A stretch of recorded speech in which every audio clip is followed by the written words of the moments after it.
Good morning అండి అందరికి. Welcome to the day 2. So as usual ఈ రోజు కూడా సుందర్ సార్ ఫెసిలిటేట్ చేస్తారు, డాక్టర్ సుందర్రాజ్ పెరుమాల్ గారు. Sir over to you.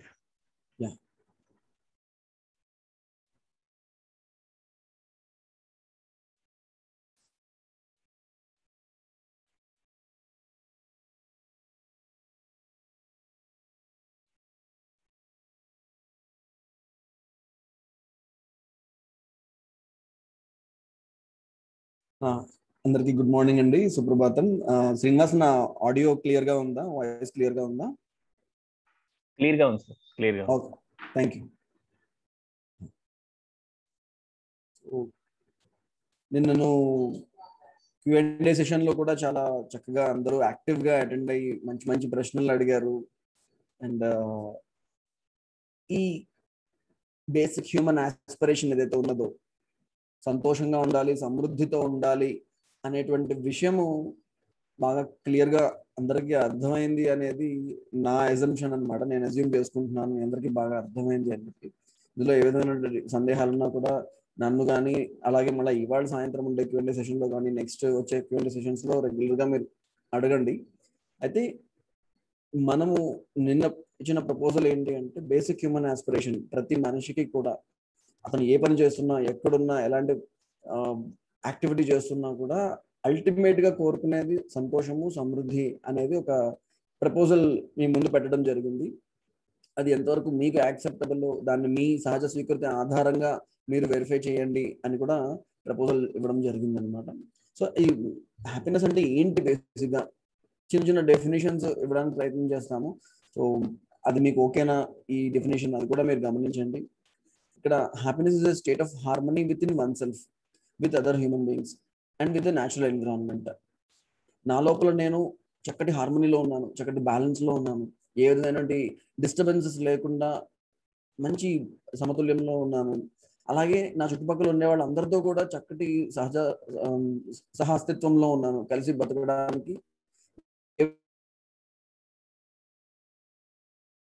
అన్నిటిలో, అన్ని లెవెల్స్ లో కూడా నేను ఎల్లప్పుడూ హార్మనీలో ఉన్నాను.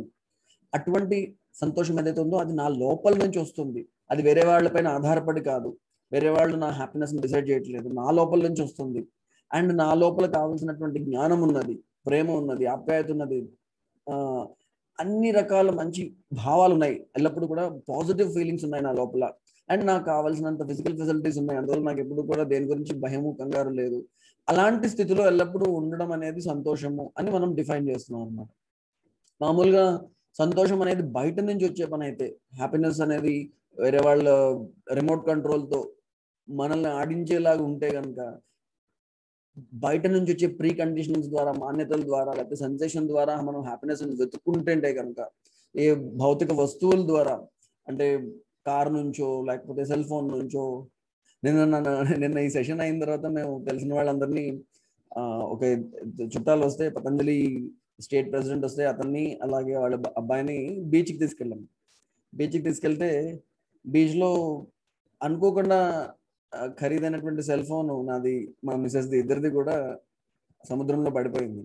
సముద్రంలో పడిపోతే ఆ ఉప్పు నీరు ఇమ్మీడియట్ గా లోపలికి వెళ్ళిపోవడం వల్ల 2 ఫోన్లు కూడా పాడైపోయినాయి అనమాట. సో జనరలీ మేము ఎప్పుడు రెగ్యులర్ గా బీచ్కి వెళ్తాము, ఫోన్ చాలా జాగ్రత్తగా పెట్టుకుంటాము. ఫోన్లు చాలా జాగ్రత్తగా మా మిసెస్ హ్యాండ్ బ్యాగ్ లో పెట్టి, తను బయటే నుంచి ఉంది, ఎందుకో సరదాగా వచ్చింది, సడన్ గా హ్యాండ్ బ్యాగ్ జారి కింద పడిపోయింది, నీళ్ళంతా లోపలికి వెళ్ళిపోయి 2 ఫోన్లు పాడైపోయినాయి అనమాట. సో ఎవరైతే మాతో పాటు వచ్చారో వాళ్ళు చాలా బాధపడ్డారు, అయ్యో చాలా ఖరీదైన ఫోన్లు పాడైపోయినాయి అని. కానీ ఎప్పుడు కూడా మనుషులకి ఎక్కువ ఇంపార్టెన్స్ ఇవ్వడము, రిలేషన్షిప్ ఎక్కువ ఇంపార్టెన్స్ ఇవ్వడము, ఈ ఫోన్ అనేది కేవలం పని చేసుకోవడానికి ఉపయోగపడేటువంటి ఒక పరికరం మాత్రమే, దీని నుంచి సంతోషం రాదు అనేటువంటి ఫీలింగ్ మనసులో ఉండడం వల్ల ఒక్క పిసరు కూడా బాధ అనిపించలేదు, అయ్యో ఫోన్ పాడైపోయింది అని. ఏముంది, బాగు చేసుకుంటాము, రిపేర్ సర్వీస్ సెంటర్లో వచ్చాము, రిపేర్ చేస్తారు. సో ఈ సంతోషం అనేది నాకు ఫోన్ నుంచి రావట్లేదు, ఈ కార్ నుంచి రావట్లేదు, ఇంటి నుంచి రావట్లేదు, నా లోపల నుంచి వస్తుంది సంతోషం, బయట నుంచి రావట్లేదు. ఈ ఫిజికల్ సెన్సేషన్స్, నా అన్ని ఇంద్రియాలు ఏవైతే ఉన్నాయో వాటి నుండి వచ్చేటువంటి సెన్సేషన్ నుంచి నాకు రావట్లేదు, లేదా వేరే వాళ్ళని డామినేట్ చేయడం ద్వారా నేను సంతోషాన్ని పొందాలనుకోవట్లేదు, వేరే వాళ్ళ నుండి గౌరవం పొందడం ద్వారా నేను సంతోషం పొందాలనుకోవట్లేదు. లేదు అంటే ఈ బాధల నుంచి తప్పించుకోవడానికి, సంతోషం కోసం నేను ఎస్కేప్ రూట్ ని వెతుక్కోవట్లేదు. అంటే ఒక ఆల్కహాల్ తీసుకోవడము, సిగరెట్ తాగడము, డ్రగ్స్ కి అలవాటు పడడము, లేకపోతే ఈవెన్ ఇప్పుడు ఇవన్నీ కూడా కొంచెం మన సమాజంలో ఇవి చెడ్డవి అనేటువంటి ఒక ఫీలింగ్ ఉంది. ఇప్పుడు యూట్యూబ్ కి అడిక్ట్ అయిపోవడము, లేకపోతే సెల్ ఫోన్ కి అడిక్ట్ అయిపోవడము, వాట్సాప్ ఇవి కొంచెం యాక్సెప్టబుల్ అనమాట. బట్ ఇవన్నీ కూడా ఎస్కేప్ రూట్స్. మనకున్న సమస్యల్ని మనం సాల్వ్ చేసుకోలేనప్పుడు, మనం సంతోషంగా ఉండలేనప్పుడు ఎస్కేప్ అయిపోయి దాని నుంచి సంతోషం వెతుక్కోవడము, లేదంటే బాగా డిప్రెషన్ లోకి వెళ్ళిపోతే ఓవర్గా తినేయడము, ఎక్కువగా పడుకోవడము, ఇలాంటివన్నీ కూడా ఎస్కేప్ రూట్స్ అనమాట. సో ఇలాంటి ఎస్కేప్ రూట్స్ ద్వారా వచ్చేటువంటిది సంతోషం కాదు, కేవలం అది ప్లెజర్ మాత్రమే, టెంపరీ ప్లెజర్ మాత్రమే, టెంపరీ సెన్సేషన్స్ మాత్రమే. ఇవి బయట నుంచి వచ్చేవి, ఇది కేవలం టెంపరీ మాత్రమే. శాశ్వతమైనటువంటి సంతోషం మనం కావాలి. ఆ శాశ్వతమైనటువంటి సంతోషం మన లోపల నుండి వస్తుంది అనేది ఇక్కడ ఒక చిన్న డెఫినేషను. సో ఈ డెఫినేషన్ ఏదైతే ఉందో ఇది మీకు ఓకే అయితే ఈ డెఫినేషన్ ఓకే అని రాయండి. ఈ సంతోషం అనేది state of harmony with in one self, లోపల నుంచి వస్తుంది ఆ హార్మనీ. ఎప్పుడైతే నా లోపల హార్మనీ ఉంటుందో, నేను చుట్టుపక్కల ఉన్నటువంటి అందరూ హ్యూమన్ బీయింగ్స్ తో కూడా హార్మనీలో ఉంటాను, నా ప్రకృతితో కూడా హార్మనీలో ఉంటాను. ఈ హ్యాపీనెస్ డెఫినేషన్ మీకు ఓకేనా? ఓకే, వండర్ఫుల్ అండి, వండర్ఫుల్. సో అలాగే మనం ఏమంటున్నాం, హ్యాపీనెస్ అండ్ ప్రాస్పరిటీ రెండు కూడా మన బేసిక్ హ్యూమన్ ఆస్పిరేషన్ అంటాం. హ్యాపీనెస్ ని మనం డిఫైన్ చేసాం, ప్రాస్పరిటీని కూడా మళ్ళీ ఒకసారి డిఫైన్ చేసుకుందాం. ప్రాస్పరిటీ అంటే ఏంటి? ప్రాస్పరిటీ అంటే feeling of having more than required physical facility. నాకు కావాల్సిన దానికన్నా ఎక్కువ భౌతిక వస్తువులు నా దగ్గర ఉన్నాయి అనేటువంటి ఏదైతే భావన ఉంటుందో, అభినవ్ గారు మీరు మ్యూట్ చేసుకోవాలి మైక్ ని. సో ఆ ఫీలింగ్ ని ఏదైతే ఫీలింగ్ ఉందో దాన్ని సమృద్ధి అనేటువంటి భావన అన్నాం. నా దగ్గర కావాల్సిన దానికన్నా ఎక్కువ ఫిజికల్ ఫెసిలిటీస్ ఉన్నాయి. అంటే ఎక్కువ ఫిజికల్ ఫెసిలిటీస్ ఉన్నాయి అని నాకు ఎప్పుడు తెలుస్తుంది? నాకు ఎంత కావాలో నేను డిసైడ్ చేసుకున్న తర్వాతనే నాకు ఎక్కువ ఉన్నాయా లేదా అనేది తెలుస్తుంది. సో సపోజ్ ఎంత కావాలి అనేది నేను ఐడెంటిఫై చేశాను, అది వై అనుకోండి. సో ఎంత ఉన్నది నా దగ్గర, అది కూడా ఐడెంటిఫై చేశాను, అది ఎక్స్. సో నా దగ్గర కావాల్సిన దానికన్నా ఎక్కువ ఉన్నది అంటే X is greater than Y. నాకు కావాల్సిన దానికన్నా ఎక్కువ ఉంది, లేదా నాకు కావాల్సిన దానికన్నా ఎక్కువ నేను సంపాదించుకోగలను అనేటువంటి నమ్మకం నాకున్నది, ఆ భావన నాలో ఉన్నది. నాకు ఎప్పుడు కూడా నాకు కావాల్సిన దానికన్నా ఎక్కువ నేను సంపాదించలేనేమో అని భయం లేదు, నా దగ్గర ఆల్రెడీ ఉన్నది అనేది నాకు కనబడుతోంది. అలా నాకు అనిపించినప్పుడు నాలో ఏదైతే భావాలు కలుగుతాయో ఆ భావాన్ని ప్రాస్పరిటీ లేదా సమృద్ధి అంటున్నాము. ఎప్పుడైతే ప్రాస్పరస్ గా మనము ఫీల్ అవుతామో, సమృద్ధితో ఫీల్ అవుతామో, అప్పుడు నా దగ్గర ఉన్నటువంటి వస్తువులన్నింటినీ కూడా రైట్ యూటిలైజేషన్, సదుపయోగం చేయాలని అనుకుంటాను. నా దగ్గర నేను ఉపయోగించిన వస్తువులు ఏమైనా ఉంటే కనుక వేరే వాళ్ళతో షేర్ చేసుకునే ప్రయత్నం చేస్తాను. నా దగ్గర ఇది ఎక్కువ ఉన్నది, ఇది నాకు అవసరం లేదు అనేటువంటిది నాకు అర్థమవుతుంది. అర్థం కాకపోతే, ఇంత కావాలి అనేది నేను డిసైడ్ చేసుకోలేకపోతే, ఎంత ఉన్నా కూడా నాకు సమృద్ధి అనేటువంటి భావన కలగదు. మీకు చిన్న ఎగ్జాంపుల్ చెప్తాను. అప్పట్లో అమీర్ ఖాన్ది సత్యమేవ జయతే అని ఒక షో వచ్చేది టీవీలోని. సత్యమేవ జయతే ఎవరన్నా చూసారా అండి? సత్యమేవ జయతే అనే షో ఇంతకు ముందు అమీర్ ఖాన్ చూసిన వాళ్ళు ఎవరన్నా ఉన్నారా మన దీంట్లోని? రాణి గారు చూసానని చెప్తున్నారు. అయితే ఈ సత్యమేవ జయతే అనే షోలోని medical council of India director ఎవరైతే ఉంటారో ఆయనని మన అమీర్ ఖాన్ తీసుకొచ్చారనమాట. అయితే ఈ medical council of India director ఎవరైతే ఉన్నారో ఆయన కన్నా ముందు ఉన్నటువంటి డైరెక్టర్ ఎవరైతే ఉన్నారో ఆయన పేరు కేతన్ దేశాయ్. ఈ కేతన్ దేశాయ్ అనే ఆయన నార్మల్ ఎంసీఏ డైరెక్టర్ అంటే ఏంటి? ఆయన మొత్తం భారతదేశంలో ఉన్నటువంటి వైద్యులందరికీ హెడ్ అనమాట. ఎవరు ఏ తప్పు చేసినా కూడా వాళ్ళని శిక్షించేటువంటి, డిసిప్లిన్ లో పెట్టాల్సినటువంటి బాధ్యత, చాలా ఇంపార్టెంట్ బాధ్యత ఉన్నటువంటి ఈ ఎంసీఐ డైరెక్టర్ ఎవరైతే ఉన్నారో ఆయన కరప్షన్ లో రెడ్ హ్యాండెడ్ గా పట్టుబడి జైల్లో ఉన్నాడు అనమాట. ఆయన తర్వాత ఆయన ఈయన పిలిచాడు అనమాట. సో ఎందువల్ల ఆయన అరెస్ట్ అయ్యాడు ఏంటి అనేది విచారణ చేస్తే, ఈ కేతన్ దేశాయ్ అనే ఆయన ఒక 3 కోట్ల లంచం కాలేజీకి పర్మిషన్ ఇవ్వడానికి, మెడికల్ కాలేజ్ పర్మిషన్ ఇవ్వడానికి 3 కోట్ల లంచం తీసుకుంటూ రెడ్ హ్యాండెడ్ గా ఇంతకు ముందు కూడా కరప్షన్ ఛార్జెస్ ఉన్నాయి, బట్ ఇప్పుడు రెడ్ హ్యాండెడ్ గా ఆయన దొరికిపోయాడు అనమాట. అయితే ఆయన ఇంటి పైన ఇన్కమ్ ట్యాక్స్ వాళ్ళు సోదా చేస్తే ఆయన ఇంటి లోపల, భూమి లోపల దాచి ఉన్నది 1800 కిలోల బంగారము దాచి ఉన్నది అనమాట. ఆ డబ్బుని ఏం చేయాలో తెలియక 1800 కిలోల బంగారాన్ని, డబ్బుని 1800 కిలోల బంగారంగా మార్చేసి దాన్ని భూమిలో దాచేసి ఇంకా మళ్ళీ లంచం తీసుకుంటూ ఆయన దొరికిపోయాడు. అంటే హైయెస్ట్ పొజిషన్ లో ఉన్నటువంటి ఆయన ఉన్న డబ్బులు ఏం చేసుకోవాలో తెలియక బంగారంగా మార్చేసి మళ్ళీ మళ్ళీ ఇంకా లంచం తీసుకోవాలనుకుంటున్నాడు. ఎందుకు? ఎంత కావాలో తెలియనప్పుడు ఇంకా ఇంకా ఇంకా ఇంకా కావాలి కావాలి అనే కోరిక అనిపిస్తుంది అనమాట. ఒక టీ కప్ ఉందండి, దాని కింద కన్నం ఉన్నది. ఎంత టీ పోస్తే ఆ టీ కప్ ని నింపవచ్చు చెప్పండి? ఒక టీ కప్ ఉంది, దాని కింద కన్నం ఉంది. ఎంత టీ పోస్తే ఆ టీ కప్ ని మనం నింపవచ్చు?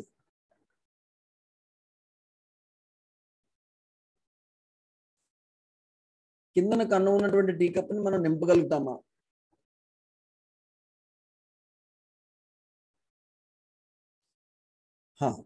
నింపే ఛాన్స్ లేదు. అంటే మనం ఒక బేస్ ని డిసైడ్ చేసుకోవాల్సిన అవసరం ఉన్నది. ఇంత కావాలి అనేది మనం డిసైడ్ చేసుకోగలిగితే అంతకన్నా ఎక్కువ మన దగ్గర ఉందా లేదా అనేటువంటిది మనం చెక్ చేసుకోవచ్చు. So identification of required physical facility, ఎంత క్వాంటిటీలో కావాలి, ఏమేమి కావాలి మనం డిసైడ్ చేసుకున్న తర్వాత, మనం డిస్కస్ చేసుకున్నాం మనకి ఎన్ని పెయిర్స్ ఆఫ్ క్లోత్స్ కావాలి అని. ఎన్ని పెయిర్స్ ఆఫ్ క్లోత్స్ కావాలి అనేది మనం డిసైడ్ చేసుకున్న తర్వాత అవి మన దగ్గర ఉన్నాయా లేదా చూసుకుంటే, అంతకన్నా ఎక్కువ ఉంటే కనుక ఇంక మనం కొనుక్కోవాల్సిన అవసరం లేదు అనేది అర్థమవుతుంది. అప్పుడు సేల్ వచ్చినప్పుడల్లా మనం కొనుక్కోవాల్సిన ఇది నేను కొనాలా అని ఆలోచించాల్సిన అవసరం కూడా ఉండదు. మన మైండ్ అటువైపు వెళ్ళాల్సిన అవసరం ఉండదు. ఫోకస్ అన్ని మీద పెట్టాల్సిన అవసరం కూడా ఉండదు, ఎంత కావాలో మనకు తెలిస్తే. సో అలా each and every physical facility మనకు కావాల్సింది ఏదైతే ఉందో దాన్ని మనం డిసైడ్ చేసుకోవచ్చు, ఇంత కావాలి నాకు అని చెప్పి. సో ఇది ప్రాస్పెరిటీ డెఫినేషన్ అండి.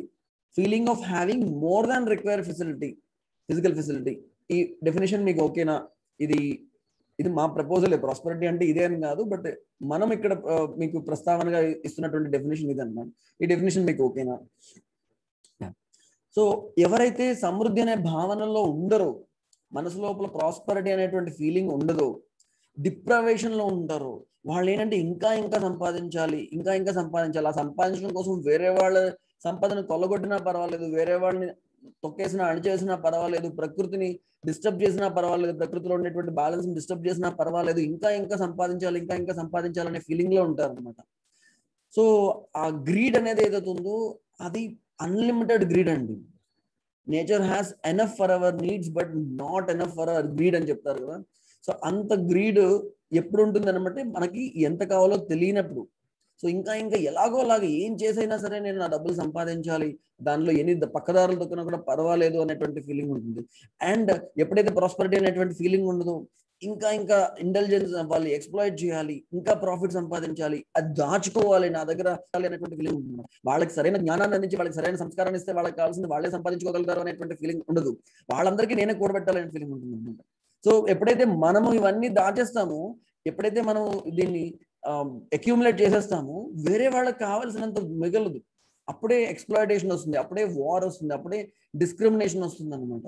సో అది కాదు కావాల్సింది మనకి. ప్రతి మనిషిలో కూడా ప్రాస్పరిటీ అనేటువంటి ఫీలింగ్ కావాలి, ప్రతి మనిషిలో కూడా హ్యాపీనెస్ అనేటువంటి ఫీలింగ్ కావాలి. సో మన ఆస్పిరేషన్ ఇదే అని మనము చెప్తున్నాము. ఏంటి? మనము సంతోషంగా ఉండాలనుకుంటున్నాము, సమృద్ధితో ఉండాలనుకుంటున్నాము, ఆ రెండింటి యొక్క నిరంతరత కావాలనుకుంటున్నాము. కానీ మన ఎఫర్ట్ ఏదైతే ఉందో ఇది సంతోషము సమృద్ధి పైన ఫోకస్ ఉన్నదా, కేవలము భౌతిక వస్తువులను సమకూర్చుకోవడంలోనే మన ఎఫర్ట్ అంతా కూడా రోజంతా కూడా గడిచిపోతుందా అనేది మనల్ని మనం గమనించుకోవాలని నేను హోంవర్క్లు కూడా చేయమని చెప్పాను అనమాట. సో హ్యాపీనెస్ అండ్ ప్రాస్పరిటీ ఏదైతే ఉందో అది డబ్బులతో వచ్చేస్తుందా, వస్తువులతో వచ్చేస్తుందా? సో మనం ఎఫర్ట్ డబ్బులు సంపాదించి తద్వారా మనకు కావాల్సినటువంటి భౌతిక వస్తువుల్ని, ఇల్లు, కారు, బట్టలు, ఆహారము ఇలాంటివి సమకూర్చుకోవడానికే రోజంతా మనం గడుపుతున్నామా, లేదంటే మన హ్యాపీనెస్ అండ్ ప్రాస్పరిటీ కోసం మనం సమయాన్ని కేటాయిస్తున్నామా లేదా? ఇది మనం గమనించుకోవాల్సిన అవసరం. నిన్న మనం అనుకున్నాం ఒక యానిమల్ ఏదైతే ఉందో దానికి ఈ ఫిజికల్ ఫెసిలిటీస్ సరిపోతాయి, భౌతిక వస్తువులు సరిపోతాయి, కానీ ఒక మనిషికి సరిపోవు. కడుపు నిండా ఆహారం తినేసిన తర్వాత మనిషికి 100 ఆలోచనలు వస్తాయి. ఆకలిగా ఉన్నప్పుడు ఆహారమే కావాలనిపిస్తుంది, బట్ కడుపు నిండిపోతే 100 ఆలోచనలు వస్తాయి. అదే ఒక ఆవు ఉందంటే ఆకలితో ఉన్నప్పుడు చాలా డిస్టర్బ్డ్ గా ఉంటుంది, కడుపు నిండా గడ్డి పెడితే హాయిగా రిలాక్స్ గా కూర్చుని నెంబర్ వేస్తూ ఉంటుంది అనమాట. సో ఈ ఫిజికల్ ఫెసిలిటీ మనల్ని మనం గమనించుకోవాలన్నమాట. హ్యాపీగా ఉంటామా, లేకపోతే రిలేషన్షిప్స్ కూడా అవసరమా? మనుషులకి రిలేషన్షిప్స్ కూడా కావాలి. కేవలము ఆహారము, కేవలము ఒక ఫిజికల్ ఫెసిలిటీ ఇచ్చేస్తే సరిపోదు అనేది. అంటే ఫిజికల్ ఫెసిలిటీ కాకుండా, భౌతిక వస్తువులు కాకుండా మనకి ఇంకేదో కావాలి, ఇంకేదో కావాలి. ఏం కావాలి? ఇది మనం గమనించాలన్నమాట. ఇప్పుడు మీరు గమనించండి, మన కుటుంబాల్లో మనకు కావాల్సినటువంటి భౌతిక వస్తువులు, తినడానికి తిండి, బట్టలు వేసుకోవడానికి బట్టలు, లేకపోతే ఇవన్నీ ఫిజికల్ ఫెసిలిటీస్ లేక ఎక్కువ సమస్యలు ఉన్నాయా, లేదా మనుషుల మధ్యలో సంబంధాలు సరిగ్గా లేక, ఫీలింగ్స్ సరిగ్గా లేక ఎక్కువ సమస్యలు ఉన్నాయా? మీరు గమనించి చెప్పండి. భౌతిక వస్తువులు లేకపోవడం వల్ల ఎక్కువ అన్హ్యాపీనెస్ ఉన్నదా, సంబంధాలు సరిగా లేకపోవడం వల్ల ఎక్కువ, రెండోదా మొదటిదా? మీరు టైప్ చేయండి, మీరు గమనించండి.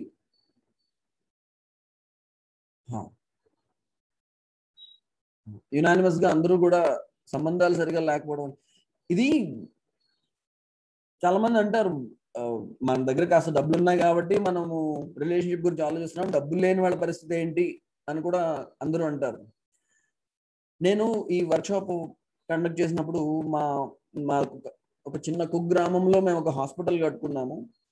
ఆ హాస్పిటల్ ఉన్నటువంటి గ్రామంలో అక్కడ ఉండే లేడీస్ అందరినీ మేము హైదరాబాద్ తీసుకెళ్ళి వాళ్ళకి కొన్ని ట్రైనింగ్, ఈ చిన్న చిన్న స్మాల్ స్కేల్ ఇండస్ట్రీస్ పెట్టుకోవడానికి ట్రైనింగ్ ఇప్పించడానికి కొంతమందిని సెలెక్ట్ చేసుకున్నాం అనమాట.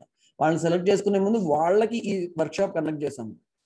ఈ ఆడవాళ్ళందరూ కూడా అప్పటిదాకా ఏం చేస్తున్నారు అంటే, అక్కడ పొలంలో కూలీలుగా వెళ్తున్నారు, లేదంటే మన దీని ఏమంటారు, పౌల్ట్రీ ఫార్మ్స్ లో వాటిలో కూలీగా వెళ్తున్నారు అనమాట. అలా వెళ్తున్నటువంటి వాళ్ళని అడిగాము, మీకు ఇది లేకపోవడం వల్ల, అంటే మీ ఇంట్లో కావాల్సినటువంటి భౌతిక వస్తువులు లేకపోవడం వల్ల మీకు ఎక్కువ సమస్యలు ఉన్నాయా, లేకపోతే ఈ ఇంట్లో మనుషులకి మధ్య రిలేషన్షిప్ సరిగ్గా లేకపోవడం వల్ల మీకు ఎక్కువ సమస్యలు ఉన్నాయి? వాళ్ళు ఎంత సంపాదించేవాళ్ళు? అప్పుడు 2014లో ఇప్పుడు 150 రూపాయలు సంపాదించేవాళ్ళు రోజుకి. ఆ రోజున కూలి పనికి వెళ్ళకపోతే ఆ డబ్బులు కూడా వచ్చేవి కాదు. అలాంటి వాళ్ళు కూడా లేదండి మాకు డబ్బులు లేకపోవడం వల్ల కాదు, మనిషికి మధ్య రిలేషన్షిప్ సరిగ్గా లేకపోవడం వల్ల ఎక్కువ సమస్యలు ఉన్నాయి.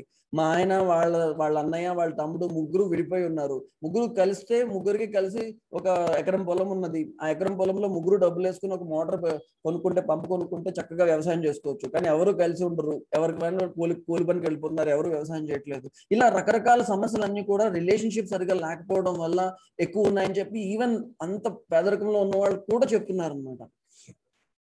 సో అయితే మనం ఇప్పుడు మీరు అందరూ కూడా ఒప్పుకున్నారు ఏంటి, ఇప్పుడు వల్ల ఎక్కువ సమస్యలు ఉన్నాయని చెప్పి. మరి సంబంధాలు లేకపోవడం వల్ల ఎక్కువ సమస్యలు ఉంటే సంబంధాలను కరెక్ట్ చేసుకోవడానికి మనం ఎంత సమయాన్ని వెచ్చిస్తున్నాము, అండ్ భౌతిక వస్తువులు సమకూర్చుకోవడానికి మనం ఎంత సమయం చేస్తున్నాము, ఏది ఎక్కువ సమయం దేనికి కేటాయిస్తున్నాము ఒక రోజులో? మీరు చెప్పండి.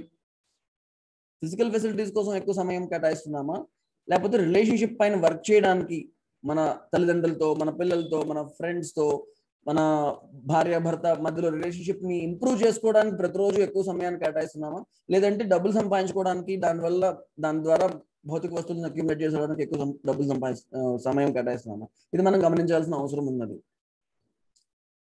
ఫిజికల్ ఫెసిలిటీస్ కే ఎక్కువ సమయం కేటాయిస్తున్నాం. సో ఇది కరెక్ట్ కాదు కదా. మనకి సంతోషం ఎందువల్ల లేకుండా ఉంటుంది, అన్హ్యాపీనెస్ ఎందువల్ల వస్తుంది, రిలేషన్షిప్ సరిగ్గా లేకపోవడం వస్తుంది. కానీ ఎక్కువ టైం అండ్ ఎఫర్ట్ అంతా కూడా మనం ఫిజికల్ ఫెసిలిటీస్ అక్యుములేషన్ మీద పెడుతున్నాం అనమాట. మనుషులకి కేవలము ఫిజికల్ ఫెసిలిటీస్ మాత్రమే కాదు, రిలేషన్షిప్ కూడా చాలా అవసరం. రిలేషన్షిప్ ఇదే బేసిక్ డిఫరెన్స్ అనమాట. ఒక పశువుకి ఒక మనిషికి ఏంటి తేడా అంటే, పశువులకి ఫిజికల్ ఫెసిలిటీస్ ఇస్తే సరిపోతుంది, మనుషులకి అలా కాదు, వాళ్ళకి రిలేషన్షిప్ కావాలి. So, for animals, physical facilities are necessary and largely adequate. For human beings, they are necessary but not adequate. Physical facilities కూడా కావాలి, అలాగే సంబంధాలు కూడా కావాలి, ఈ రెండు కూడా కావాలి. సో మనకు తెలుసు రిలేషన్షిప్ చాలా ఇంపార్టెంట్ అని తెలుసు, రిలేషన్షిప్ ని జాగ్రత్తగా మెయింటైన్ చేసుకోవడం చాలా ఇంపార్టెంట్ అని తెలుసు. కానీ ఎప్పుడైతే మనము గొడవలు వస్తాయో, ఆర్గ్యుమెంట్స్ వస్తాయో, డిస్కషన్స్ వస్తాయో, పెద్ద పెద్ద ప్రాబ్లమ్స్ వస్తాయో, ఇలాంటివి వచ్చినప్పుడు ఇలాంటి ఫైట్ వచ్చినప్పుడు మనం దీన్ని ఎలాగైనా సాల్వ్ చేసుకోవాలనుకుంటాము. అండ్ సాల్వ్ చేసుకుని సారీ చెప్పుకున్న తర్వాత మళ్ళీ ఇలాంటి గొడవలు రాకుండా మనం కాపాడుకోవాలి, ఇలాంటి ప్రాబ్లమ్స్ రాకుండా సిచ్యువేషన్ ని మనము నెక్స్ట్ టైం ఇలాంటివి రాకుండా ముందు నుంచి జాగ్రత్త పడాలి అని అనుకుంటాం. ఒక డెసిషన్ కూడా తీసుకున్నా కూడా మళ్ళీ ఇంకొక డెసిషన్, ఇంకొక ఫైట్, ఇంకొక ఆర్గ్యుమెంట్, ఇంకొక ఇబ్బంది వస్తూనే ఉంటుంది. మనం ఏమనుకుంటాం, అవతల వ్యక్తి ఇంప్రూవ్ అయితే బాగుంటుంది అనుకుంటాం, అవతల వ్యక్తి ఏమనుకుంటాడు, మనం బెటర్ గా ఉంటే బాగుంటాం. ఎప్పుడు ఈ డిస్కషన్ జరిగినా కూడా నువ్వు బాగుంటే అన్ని ప్రాబ్లమ్స్ సాల్వ్ అయిపోతాయని అవతల వ్యక్తి అంటారు, మనం కూడా నువ్వు బాగుంటే ఈ ప్రాబ్లమ్ సాల్వ్ అయిపోతాయని మనం అంటాం. ఎవరం కూడా మన లోపలికి వెళ్ళి మన పైన మనం పని చేసుకుంటున్నామా? ఈ రియాక్షన్స్ ఏవైతే జరుగుతుందో, అవతలతో మాట్లాడడం మానేయడం, లేకపోతే గట్టిగా అరుచుకోవడం, లేకపోతే ఈవెన్ విడాకుల వరకు వెళ్ళిపోవడం, ఇవన్నీ కూడా పెరుగుతున్నాయా తగ్గుతున్నాయా మీరు గమనించండి. ఇప్పటిదాకా ఏం జరుగుతోంది? పెరుగుతున్నాయా తగ్గుతున్నాయా? రోజు భౌతిక వస్తువులన్నీ కూడా బాగా ఇంప్రూవ్ అయినాయి. ఒకప్పుడు ఏసీ అనేది చాలా డబ్బులు ఉన్న వాళ్ళ దగ్గర ఉండేది. ఇప్పుడు ఈవెన్ సామాన్యుడి దగ్గర కూడా ఏసీ, టీవీ, కార్ ఇవన్నీ కూడా వస్తున్నాయి. ఫిజికల్ ఫెసిలిటీస్ పెరుగుతున్నాయి, కానీ రిలేషన్షిప్స్ లో ఏమవుతుంది? అది పెరుగుతున్నాయా? స్ట్రాంగ్ రిలేషన్షిప్స్ అవుతున్నాయా తగ్గుతున్నాయా? క్లోజ్ రిలేషన్షిప్స్ లో గమనించండి. మీ ఫ్రెండ్స్ కానీ, ఫ్యామిలీ కానీ, మీ వర్క్ ప్లేస్ లో కానీ ఈ రిలేషన్షిప్ ఇంప్రూవ్ అవుతుందా తగ్గుతుందా? ఇది గమనించాల్సిన అవసరం అవుతుంది. సో రిలేషన్షిప్ చాలా ఇంపార్టెంట్ అని మనం అందరం కూడా అనుకుంటున్నాం, కానీ ఇలా ఎందుకు జరుగుతోంది? అలాగే మనుషులకి 3 భయాలు ఉంటాయట. ఈ క్రూర జంతువుల నుంచి భయము, అలాగే ప్రకృతిలో వచ్చే వైపరీత్యాలు, ప్రకృతి వైపరీత్యాలు అంటే తుఫాన్లు, ఇలాంటి హుద్హుదులు, ఇలాంటి వాటి వల్ల వచ్చే భయము, అలాగే సాటి మనిషి యొక్క అమానవీయ వ్యవహారం వల్ల భయము. ఈ 3 రకాల భయాలు ఉంటాయట. అవతల వ్యక్తి మానవత్వంతో కాకుండా అమానవీయంగా ఎప్పుడు ఎలా బిహేవ్ చేస్తాడో తెలియకుండా రాంగ్ గా మనల్ని హర్ట్ చేస్తాడేమో అనే భయం కూడా మనకు ఉంటుంది. ఏదైనా పులియో సింహమో వచ్చి మనల్ని తినేస్తుందేమో అని భయం కూడా ఉంటుంది. అలాగే సడన్ గా ఏ ప్రకృతి వైపరీత్యాలు వస్తాయో అని భయం కూడా ఉంటుంది. ఈ 3 భయాల్లో ఏ భయం ఇప్పుడు ఎక్కువగా ఉన్నదండి? ఏ భయం ఇప్పుడు ఎక్కువగా ఉన్నది? మొదటిదా, రెండోదా, మూడోదా? క్రూర జంతువుల నుంచి భయం ఎక్కువ ఉన్నదా? మూడోది. అందరూ కూడా మూడో భయమే ఎక్కువ ఉంది అంటున్నారు. ఎందుకు అంటే మనిషి ఎట్లా బిహేవ్ చేస్తాడో మనం ఎక్స్పెక్ట్ చేసే పరిస్థితి లేదు. డెఫినెట్ హ్యూమన్ కాండక్ట్ అనేది మనకు కనబడడం లేదు. ఒక మనిషి ఎప్పుడు కూడా నన్ను ఎప్పుడు సంతోషంగానే ఉంచుతాడు, ఎప్పుడు కూడా ఇబ్బంది పెట్టాడు, ఎప్పుడు కూడా సడన్ గా గుచ్చుకునే లాంటి మాటలు మాట్లాడు, ఎప్పుడు కూడా నాతో ప్రేమగా ఉంటాడు అనేటువంటి కాన్ఫిడెన్స్ మనకు ఉండడం లేదు. లేదా నేను ఎప్పుడు అలా ఉండగలుగుతాను అనేటువంటి కాన్ఫిడెన్స్ అవతల వ్యక్తికి ఇచ్చే పరిస్థితి లేదనమాట. డెఫినెట్ హ్యూమన్ కాండక్ట్, ఇట్లాగే ఉంటాము, ఇట్లాగే ఉండాలి, అలా ఉండగలుగుతున్నామా? ఇప్పుడు చూడండి, మీరు ఈ చెట్లు ఉన్నాయనుకోండి, లేకపోతే జంతువులు ఉన్నాయనుకోండి, వాటి కాండక్ట్ డెఫినెట్ గా ఉన్నది. ఆవు ఉన్నదంటే సాధు జంతువుగానే ఉంటుంది, ఒక పులి ఉందంటే క్రూరంగానే ఉంటుంది, ఒక మామిడి చెట్టు విత్తనం వేస్తే మామిడి పండే వస్తుంది. ఇవి దేశకాలమాన పరిస్థితులతో మారవు. ఎక్కడైనా సరే, అమెరికాలో అయినా సరే, ఎక్కడైనా సరే ఆవు ఆవులాగే ఉంటుంది, పులి పులిలాగే ఉంటుంది. అవన్నీ డెఫినెట్ హ్యూమన్ కాంటాక్ట్ తో మొక్కలు కానీ జంతువులు కానీ ఉంటున్నాయి. కానీ మనిషిని అలా ఉంటాడని చెప్పగలుగుతామా? మనిషి ఖచ్చితంగా డెఫినెట్ హ్యూమన్ కాంటాక్ట్ తో ఉంటాడు అని చెప్పగలిగే అవకాశం ఉన్నదా ఈ రోజున? ఇది మనం గమనించాల్సిన అవసరం ఉంది.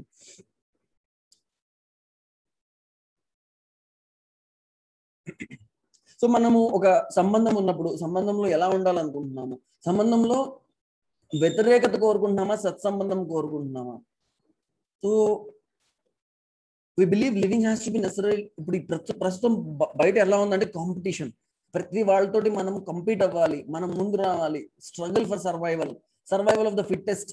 ఇలాగే మనకు నేర్పిస్తున్నారు కాలేజ్లో, ఆఫీస్లో, ఎక్కడైనా సరే. మనం అందరినీ దాటుకుని ముందుకెళ్ళిపోతేనే మనము లైఫ్ లో బెటర్ గా అవుతాము అనేటువంటి ఫీలింగ్ లో ఉన్నటువంటి సమాజంలో మనం ఉన్నాము. ఇలాంటి పర్స్పెక్టివ్ తో ఉన్నాము, అలాంటి వ్యూనే ప్రమోట్ చేస్తున్నాము.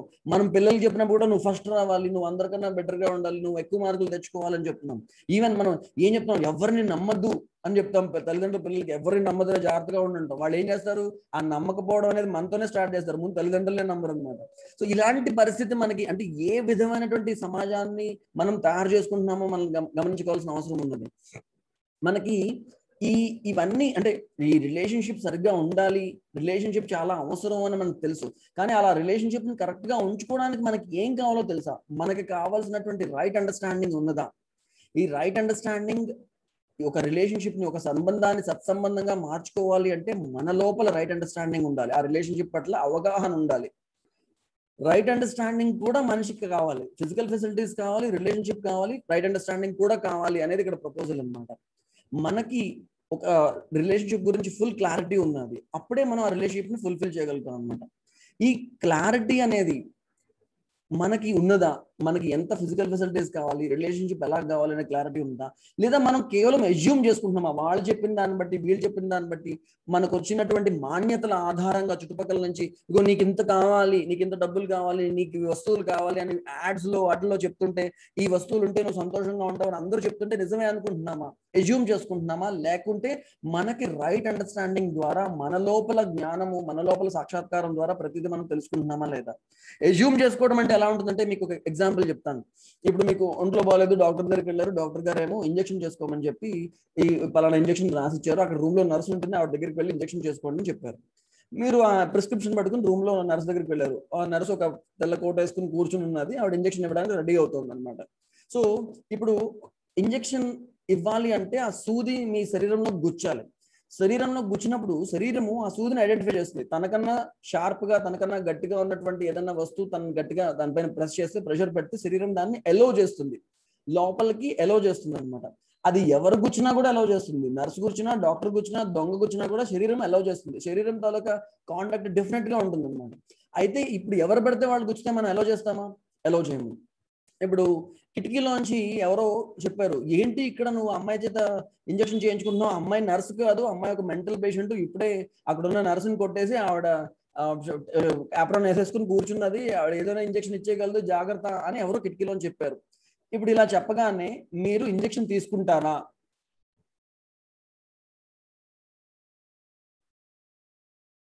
తీసుకోరు. ఎందుకు? ఫస్ట్ డాక్టర్ గారు రూమ్ లో నర్స్ ఉంది అని చెప్తే ఆవిడే నర్స్ అని మీరు రెజ్యూమ్ చేసుకున్నారు. ఈలోపు కిటికీలోంచి ఎవరో ఆవిడ నర్స్ కాదు, మెంటల్ పేషెంట్ అనగానే ఆవిడ మెంటల్ పేషెంట్ అని రెజ్యూమ్ చేసుకుని వెంటనే డాక్టర్ దగ్గరికి వెళ్ళారు. మీరేమో ఇంజక్షన్ తీసుకోమన్నారు, అక్కడేమో నర్స్ ఉన్నది, కానీ ఆవిడ మెంటల్ పేషెంట్ అని ఎవరో చెప్తున్నారంటే వెంటనే డాక్టర్ మీతో పాటు నడుచుకుని వచ్చి ఆ రూమ్ లో చూశాడు.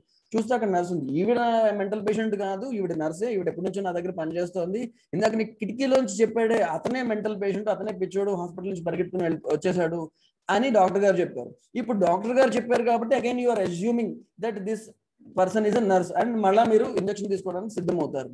సో ఇక్కడ ఏంటంటే ఇవన్నీ కూడా అసంప్షన్స్ అనమాట. ఫస్ట్ డాక్టర్ గారు చెప్పారు, తర్వాత ఇంకెవరో చెప్పారు, వీళ్ళు వాళ్ళు చెప్పినటువంటి విషయాలను తీసుకుని మనం ఏదైతే అస్యూమ్ చేసుకుంటున్నామో ఇవన్నీ అసంప్షన్స్. కానీ మీకు పూర్తి అవగాహనతో రైట్ అండర్స్టాండింగ్ ఉన్నదా? ఇది నాకు తెలుసు, ఈ పర్టికులర్ థింగ్ తాలూకా అవగాహన నాకు సాక్షాత్కారం అయింది, ఈ పర్టికులర్ థింగ్ తాలూకా అవసరం నాకు అర్థమైంది అనేటువంటి ఏదైతుందో దాన్ని రైట్ అండర్స్టాండింగ్ అంటారు. అది వేరే వాళ్ళు చెప్పిన దాన్ని బట్టి, వేరే వాళ్ళ ఇన్ఫ్లుయెన్స్ వల్ల, మీడియా ఇన్ఫ్లుయెన్స్ వల్ల, టీవీ ఇన్ఫ్లుయెన్స్ వల్ల, అడ్వర్టైజ్మెంట్స్ ఇన్ఫ్లుయెన్స్ వల్ల కాదు. నా లోపల పూర్తి అవగాహన, పూర్తి అండర్స్టాండింగ్ తో నాకు అర్థమవుతోందా, ఈ రైట్ అండర్స్టాండింగ్ నాలో ఉన్నదా అనేది మనం గమనించాలి. ఈ రైట్ అండర్స్టాండింగ్ అనేది చాలా అవసరము అని మనం ఇక్కడ ప్రపోజ్ చేస్తున్నాం అనమాట. యానిమల్స్ కి ఓన్లీ ఫిజికల్ ఫెసిలిటీస్ సరిపోతాయి, కానీ మనుషులకి ఫిజికల్ ఫెసిలిటీస్ మాత్రమే సరిపోవు, సంబంధాలు కూడా కావాలి, అలాగే రైట్ అండర్స్టాండింగ్ కూడా కావాలి. ఇప్పుడు ఈ మూడు కావాలి అని చెప్పి నేను ప్రపోజ్ చేస్తున్నాను. మీరు చెప్పండి, ఈ మూడు కావాలా, ఏదన్నా ఒకటి వదిలేస్తే పర్వాలేదా? All three are required or we can leave anything, any one?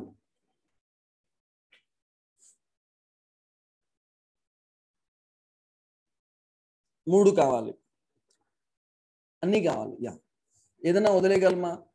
ఏది వదిలేయలేము. ఓకే,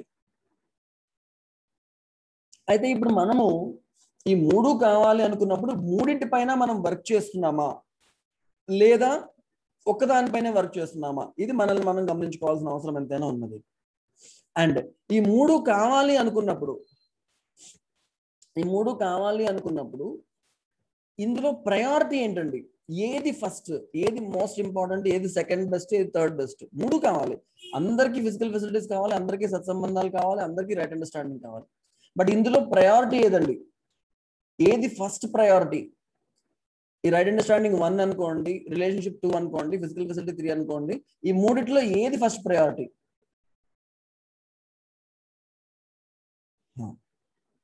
రైట్ అండర్స్టాండింగే ఫస్ట్ ప్రయారిటీ అని చెప్తున్నారు. ఓకే ఓకే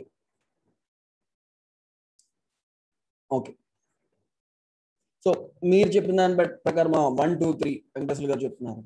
సో అలాగే ఇక్కడ మనం ప్రయారిటైజ్ చేస్తాం. Right understanding first priority, relationship second priority, physical facility third priority. అంటే ఫిజికల్ ఫెసిలిటీ వద్దంటలే, ఫిజికల్ ఫెసిలిటీ ఖచ్చితంగా మనకు కావాలి, కానీ ఫిజికల్ ఫెసిలిటీ ఎప్పుడు మనం కరెక్ట్ గా, ఇప్పుడు నేను ఇందాక చెప్పాను కేతన్ దేశాయ్ గారి దగ్గర 1800 కిలోలు బంగారం ఉందని చెప్పి, ఆయన కూడా ఫిజికల్ ఫెసిలిటీస్ అక్యుములేట్ చేశాడు, కానీ రైట్ అండర్స్టాండింగ్ లేకపోవడం వల్ల ఎంత కావాలో ఆయన డిసైడ్ చేసుకోలేకపోయాడు. మనలో రైట్ అండర్స్టాండింగ్ ఉంటే మనం కరెక్ట్ గా డిసైడ్ చేసుకోగలుగుతాం ఫిజికల్ ఫెసిలిటీస్ ఎంత కావాలని. మనలో రైట్ అండర్స్టాండింగ్ ఉంటే మన రిలేషన్షిప్ ని ఎలా ఇంప్రూవ్ చేసుకోవాలో డిసైడ్ చేసుకోగలుగుతాం. కేవలం ఫిజికల్ ఫెసిలిటీ మాత్రమే జంతువులకు సరిపోతుంది కదా, మనకి అలా సరిపోదు. మనలో రైట్ అండర్స్టాండింగ్ లేకపోతే రిలేషన్షిప్ లో అన్హ్యాపీనెస్ వస్తుంది, మనం అన్హ్యాపీగా ఉంటాము, అవతల వ్యక్తిని కూడా దుఃఖంలో ఉంచుతాము. మనలో రైట్ అండర్స్టాండింగ్ లేకపోతే ఫిజికల్ ఫెసిలిటీస్ ని సరిగ్గా సంపాదించుకోలేకపోతాము. ఎంత సంపాదించినా కూడా నాలో ఇంకా కావాలి అనే ఒక డిప్రైవేషన్ ఫీలింగ్ లో ఉంటాము. అప్పుడు వేరే వాళ్ళని ఎక్స్ప్లాయిట్ చేస్తాము, వేరే వాళ్ళని ఇంకా డిప్రైవ్ చేస్తాము. మనలో రైట్ అండర్స్టాండింగ్ ఉంటే మన రైట్ అండర్స్టాండింగ్ ద్వారా మన రిలేషన్షిప్ ని, మన సంబంధాలని సత్సంబంధాలుగా మార్చుకునే ప్రయత్నం చేస్తాము. మనలో రైట్ అండర్స్టాండింగ్ ఉంటే మన ఫిజికల్ ఫెసిలిటీస్ ని సరిగ్గా సంపాదించి మనం ప్రాస్పరస్ గా ఉంటాము, అవతల వ్యక్తిని కూడా ప్రాస్పరస్ గా సమృద్ధితో ఉండేలాగా చేసే ప్రయత్నం చేస్తాము. సో ఇట్లా ఈ మూడిటి పైన మనం వర్క్ చేసే మైండ్ సెట్ లో ఉంటే దాన్ని హ్యూమన్ కాన్షియస్నెస్ అన్నామండి. If you're living with all the three, right understanding, relationship and physical facility, ఆ ప్రయారిటీలో 1, 2, 3 అనే ప్రయారిటీలో ఉంటే దాన్ని హ్యూమన్ కాన్షియస్నెస్ అంటారు. సో అప్పుడే హ్యాపీనెస్ అండ్ ప్రాస్పరిటీ, సంతోషము సమృద్ధి అనేవి వస్తాయి అనేది ప్రపోజల్ అన్నమాట. కానీ కేవలం ఫిజికల్ ఫెసిలిటీస్ మీద మాత్రమే ఫోకస్ చేస్తుంటే దాన్ని యానిమల్ కాన్షియస్నెస్ అంటున్నాము, దాన్ని జీవచేతన అంటున్నాము. అంటే కేవలం ఎల్లప్పుడూ మనం ఆ డబ్బులు సంపాదించాలి, ఆ డబ్బుల ద్వారా రకరకాల వస్తువులు సమకూర్చుకోవాలి, ఇది మాత్రమే దీనిపైనే ఫోకస్ చేస్తుంటే దాన్ని యానిమల్ కాన్షియస్నెస్ అంటాం. సో ఇది యానిమల్స్ ఓకే, మనకి నాట్ ఓకే. ఇప్పుడు జనరల్లీ మనం చూద్దాము ఎలా ఉంటుందంటే, ఈ క్లారిటీ లేకపోతే, మనకి ఎంత ఫిజికల్ ఫెసిలిటీస్ కావాలనేటువంటి క్లారిటీ లేకపోతే ఏం జరుగుతుంది సొసైటీలో మనం గమనిస్తే, మనుషులు ఎలా ఉన్నారు, డిఫరెంట్ కేటగిరీస్ లో ఉన్నారు. ఫస్ట్ కేటగిరీలో ఏంటంటే వాళ్ళకి కావాల్సినటువంటి ఫిజికల్ ఫెసిలిటీస్ లేవు, భౌతిక వస్తువులు లేవు, సంతోషంగా లేరు, సమృద్ధి అనే భావన లేదు వాళ్ళలో. దీన్ని ఏమంటున్నామంటే సువిధ విహీన్ దుఃఖీ దరిద్ర. సువిధ అంటే అన్ని రకాలైన ఫెసిలిటీస్ అవి లేవు, దుఃఖంతో ఉన్నారు. దరిద్రత అంటే ఇక్కడ ప్రాస్పరిటీ లేదు, డిప్రైవేషన్ అనే ఫీలింగ్ లో ఉన్నారు. సో సువిధా విహీన్ దుఃఖీ దరిద్ర అనేటువంటి స్థితిలో ఉన్నారు.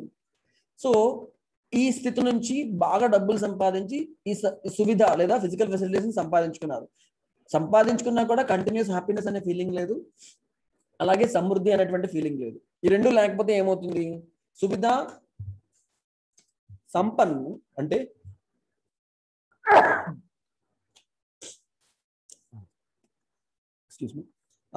ఫిజికల్ ఫెసిలిటీస్ ఉన్నాయి కానీ దుఃఖము దరిద్రం అనే ఫీలింగ్ మాత్రం మనసులో ఉన్నది, సంతోషము అలాగే సమృద్ధి అనేటువంటి ఫీలింగ్ లేదు. దాన్ని ఏమంటున్నాము, సువిధ సంపన్న దుఃఖీ దరిద్రం.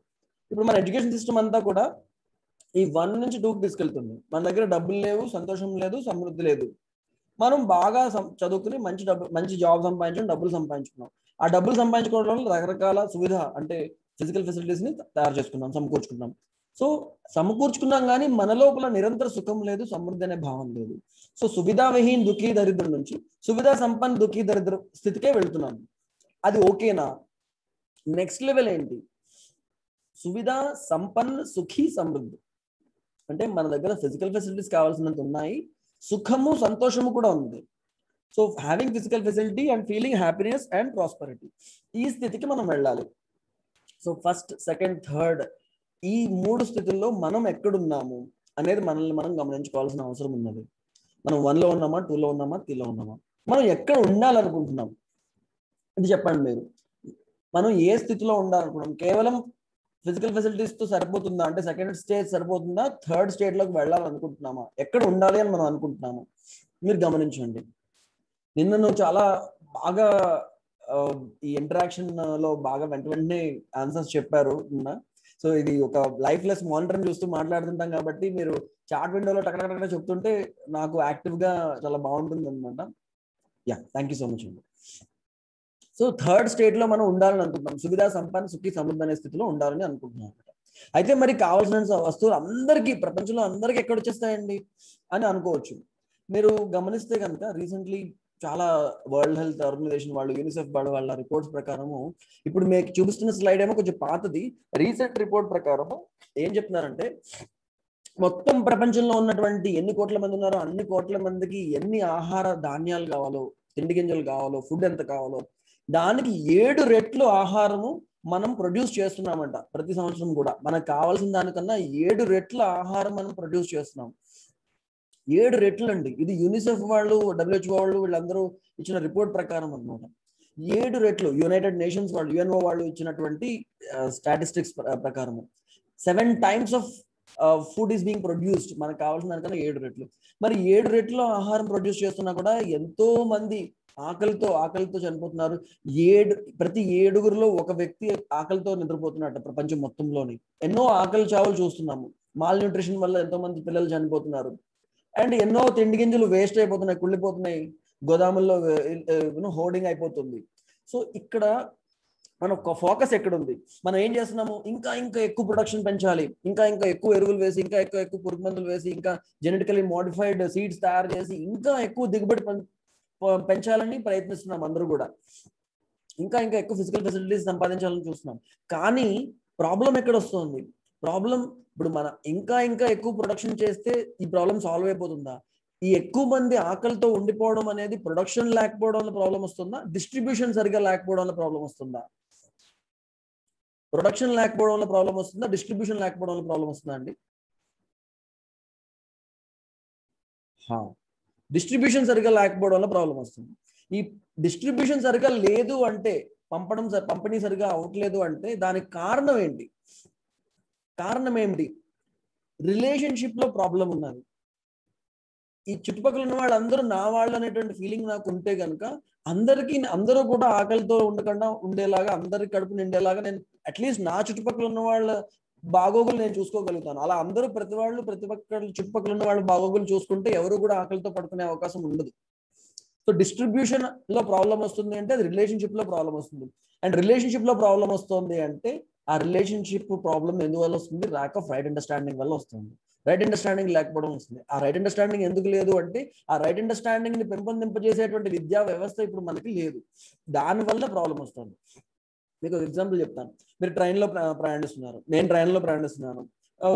బర్త్ ఉంది, రిజర్వేషన్ అయిపోయింది, ముగ్గురు కూర్చుని ఉన్నాము. ఈలోపు ఎవరో మధ్యలో అటు ఇటు తిరుగుతున్నారు సీట్ కోసం తిరుగుతుంటే మన దగ్గర కూర్చోవాలని చూస్తుంటే మనం ఏం చేస్తాము? మధ్యలో ఒక బ్యాగ్ పెడతాము, కొంచెం కాళ్ళు దూరంగా పెడతాము, ప్లేస్ లేనట్టుగా క్రియేట్ చేస్తాము. సో సడన్ గా ఎవరో ఒక వ్యక్తి వచ్చారు. ఆ వ్యక్తి మనకు బాగా తెలిసిన వ్యక్తి అయితే మనం ఏం చేస్తాం? వెంటనే ఆ బ్యాగ్ తీసేసి కాళ్ళు కొంచెం ప్లేస్ చేసి ఇంకా మన ఆ పక్కన ఉన్న వాళ్ళని కొంచెం రిక్వెస్ట్ చేసి కొంచెం జరగమని చెప్పి మనం వాళ్ళని కూర్చోబెడతాం.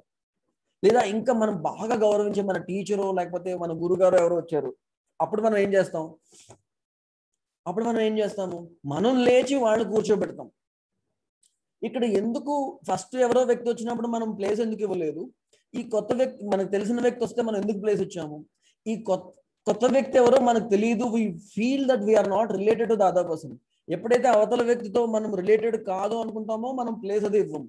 కానీ వీళ్ళు నా వాళ్ళు, నా వ్యక్తులు, నాకు చాలా ఇంపార్టెంట్ అనిపించినప్పుడు మనం లేచి నించునైనా సరే అవతల వ్యక్తికి కూర్చోబెట్టి ప్లేస్ ఇస్తాం. సో ఇది వీళ్ళు నా వాళ్ళు అనే ఫీలింగ్ కలగనప్పుడు, రిలేషన్షిప్ అనేది లేకపోతేనే ఈ డిస్ట్రిబ్యూషన్ లో ప్రాబ్లం వస్తుంది. డిస్ట్రిబ్యూషన్ లో ప్రాబ్లం రావడం వల్ల ఎంతో మంది ఆకలి చావులు వస్తున్నారు. So distribution problem is relationship problem. Relationship problem is a problem of right understanding. And right understanding ఎందుకు సరిగా లేదు? ఎడ్యుకేషన్ సిస్టమ్ లోనే ఆ ప్రొవిజన్ లేకపోవడం వల్ల అవుతుంది. లక్కీగా ఇప్పుడు మీరు ఏదైతే కోర్స్ అటెండ్ అవుతున్నారో ఈ కోర్స్ని 15,000 ఇంజనీరింగ్ కాలేజెస్ లో కూడా కంపల్సరీ కోర్స్, ఎసెన్షియల్ కోర్స్ గా విత్ 3 క్రెడిట్ పాయింట్స్ తో ఇవ్వడం జరుగుతుంది గత 3-4 ఏళ్లుగా, which is a wonderful change అనమాట. చాలా మంది ఇంజనీరింగ్ స్టూడెంట్స్ మేము వాళ్ళకి చెప్తున్నప్పుడు చెప్తారు అనమాట, మా అన్నలు కూడా మాతో పాటు వింటున్నారండి ఈ సెషన్స్, మేము చదువుకున్నప్పుడు ఇది లేదు, మీరు ఎంతో అదృష్టవంతులు, మీకు మంచి విషయాలు చెప్తున్నారని చెప్పి. ఇలా ఎడ్యుకేషన్ సిస్టమ్ లో ఈ జ్ఞానాన్ని అందించాల్సిన అవసరం ఎంతైనా ఉన్నది. సో యానిమల్ కాన్షియస్నెస్ లో బతికితే అవి హార్మనీలో ఉంటాయి, అవి ఎప్పుడు సంతోషంగానే ఉంటాయి, అవి హ్యాపీగా ఉంటాయి. మనుషులు హ్యూమన్ కాన్షియస్నెస్ తో బతికితే వాళ్ళు హార్మనీగా ఉంటారు, అది కూడా ఓకే. కానీ మనుషులు యానిమల్ కాన్షియస్నెస్ లో ఉంటే అది డిజార్మనీ అవుతుంది. ఇదే ప్రాబ్లం. మనుషులు మానవ చేతనలో లేకుండా జీవ చేతనలో ఉండి కేవలము భౌతిక వస్తువుని సంపాదించుకోవడం మీదే మొత్తం ఫోకస్ అంతా పెడితే దాని వల్ల ప్రాబ్లం వస్తుంది. మనుషుల తాలూకు కాండక్ట్, డెఫినెట్ హ్యూమన్ కాండక్ట్ లేదు. ఎప్పుడు ఎలా బిహేవ్ చేస్తారో తెలియదు. వాళ్ళ బిహేవియర్ సడన్ గా ప్రేమ చూపిస్తారు, సడన్ గా కోపం వస్తుంది, సడన్ గా ఎలా ఉంటారో తెలియని పరిస్థితుల్లో జీవచేతనలో బతుకుతూ ఉంటే దాంతోనే ప్రాబ్లం వస్తుంది అనమాట.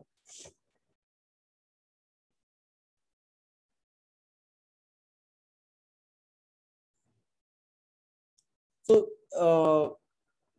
ఈ వర్క్షాప్ ఎందుకు మనము అరేంజ్ చేసాము అంటే, మనము అన్ని లెవెల్స్లో, హ్యూమన్ బీయింగ్ లెవెల్లో, ఇండివిజువల్ లెవెల్లో, అలాగే ఫ్యామిలీ లెవెల్లో, సొసైటీ లెవెల్లో, అలాగే నేచర్ లెవెల్లో, అన్ని లెవెల్స్లో కూడా నా బాధ్యతలు, నా రెస్పాన్సిబిలిటీస్ అర్థం చేసుకుని వాటిని ఫుల్ఫిల్ చేస్తూ సంతోషంగా ఉండాలి. నా బాధ్యతలు నేను ఫుల్ఫిల్ చేయకుండా నేను ఏం చేయాలో తెలియకపోతే ఫ్రస్ట్రేషన్ లో ఉంటాను అనమాట. ఈ ప్రాబ్లమ్ ని సాల్వ్ చేయడానికి నేను కూడా I can play a part అని తెలిసినప్పుడు ఖచ్చితంగా ఆ పార్ట్ ప్లే చేస్తూ ఉన్నప్పుడు నేను సంతోషంగా ఉంటాను, లేకపోతే ఫ్రస్ట్రేషన్ లో ఉంటాను. సో 4 లెవెల్స్ లో హార్మనీలో ఉండడం ఎలా, అండ్ దాన్ని ప్రాక్టికల్ గా ఆల్రెడీ చేసిన వాళ్ళు వాళ్ళ ఎక్స్పీరియన్సెస్ కూడా మీతో షేర్ చేసుకుంటారు, ఎట్లా అవకాశం ఉంటుంది ఆల్ ద 4 లెవెల్స్ లో హార్మనీలో ఎలా బతకడము. అదే ఈ మొత్తం entire workshop taluka gist is staying in harmony at all the 4 levels. So ఇప్పుడు ఈ రోజు మనం ఇండివిజువల్ లెవెల్లో, హ్యూమన్ బీయింగ్ లెవెల్లో మనము హార్మనీలో ఉండడం ఎలాగా అనేది మనం గమనించుకుందాం. ఇక్కడ ఒక ప్రపోజల్ అండి మీకు. నిన్న మేము ఒక ప్రపోజల్ పెట్టాము. ఏంటి ఒక ప్రస్తావన ఏంటి అంటే బేసిక్ హ్యూమన్ ఆస్పిరేషన్ అనేది హ్యాపీనెస్ అండ్ ప్రాస్పరిటీ అని చెప్పాము. ఇప్పుడు నెక్స్ట్ ప్రపోజల్ ఏంటి అంటే హ్యూమన్ బీయింగ్, మనిషి అంటే కేవలం శరీరం కాదు, శరీరం కాకుండా వేరేది ఉన్నది ఒకటి. దాన్ని మనము మన భాషలో, ఇక్కడ ఉన్న భాషలో సెల్ఫ్ అంటాం. సెల్ఫ్, బాడీ, ఈ రెండు ఉన్నాయి. ఈ రెండిటి తాలూకా సహస్థిత్వం, కో ఎగ్జిస్టెన్సే హ్యూమన్ బీయింగ్ అని ప్రపోజ్ చేస్తున్నాం. సో ఈ ప్రపోజల్ కూడా మేము చెప్పాం కాబట్టి దాన్ని యాక్సెప్ట్ చేయాల్సిన అవసరం లేదు, దీన్ని వెరిఫై చేయండి ఇది కరెక్టా కాదా అని చెప్పి. So human being is a co existence of self and body. నేను, నా శరీరము రెండు ఉన్నాయి. సో ఇప్పుడు నా బట్టలు, నా కళ్ళద్దాలు, నా చేతులు, నా కళ్ళు, నా అంటున్నాను కదా, ఆ నా ఏంటి, అది నేను. అండ్ నేను ఇప్పుడు నా శరీర అవయవాలు, నా భౌతిక, నా బట్టలు, నా ఇవన్నీ కూడా కలిపి నా శరీరం ఏదైతే ఉన్నదో, ఈ శరీరము ఇది గ్రాస్ గా బయట కనబడుతుంది. ఇది కాకుండా సెల్ఫ్ అనేది ఉన్నది. ఈ సెల్ఫ్ ఎక్కడున్నది అంటే చూపించలేము, ఇగో ఇక్కడ ఉన్నది లేకపోతే ఇక్కడ ఉన్నది అని చెప్పలేము. యూ కెన్ సే సెల్ఫ్ శరీరంతో పాటు ఉన్నది. శరీరంలో ఈ పర్టికులర్ పార్ట్ లో, బ్రెయిన్ లో ఉంది, హార్ట్ లో ఉంది అని కాదు, శరీరంతో పాటు నేను కూడా ఉన్నాను. నేను ఉన్నాను, నా శరీరం ఉంది. నేను, నా శరీరం కలిస్తే హ్యూమన్ బీయింగ్ అని చెప్తున్నాం.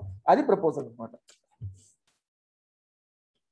అయితే ఇప్పుడు నాకు కొన్ని అవసరాలు ఉన్నాయి, నా శరీరానికి కొన్ని అవసరాలు ఉన్నాయి.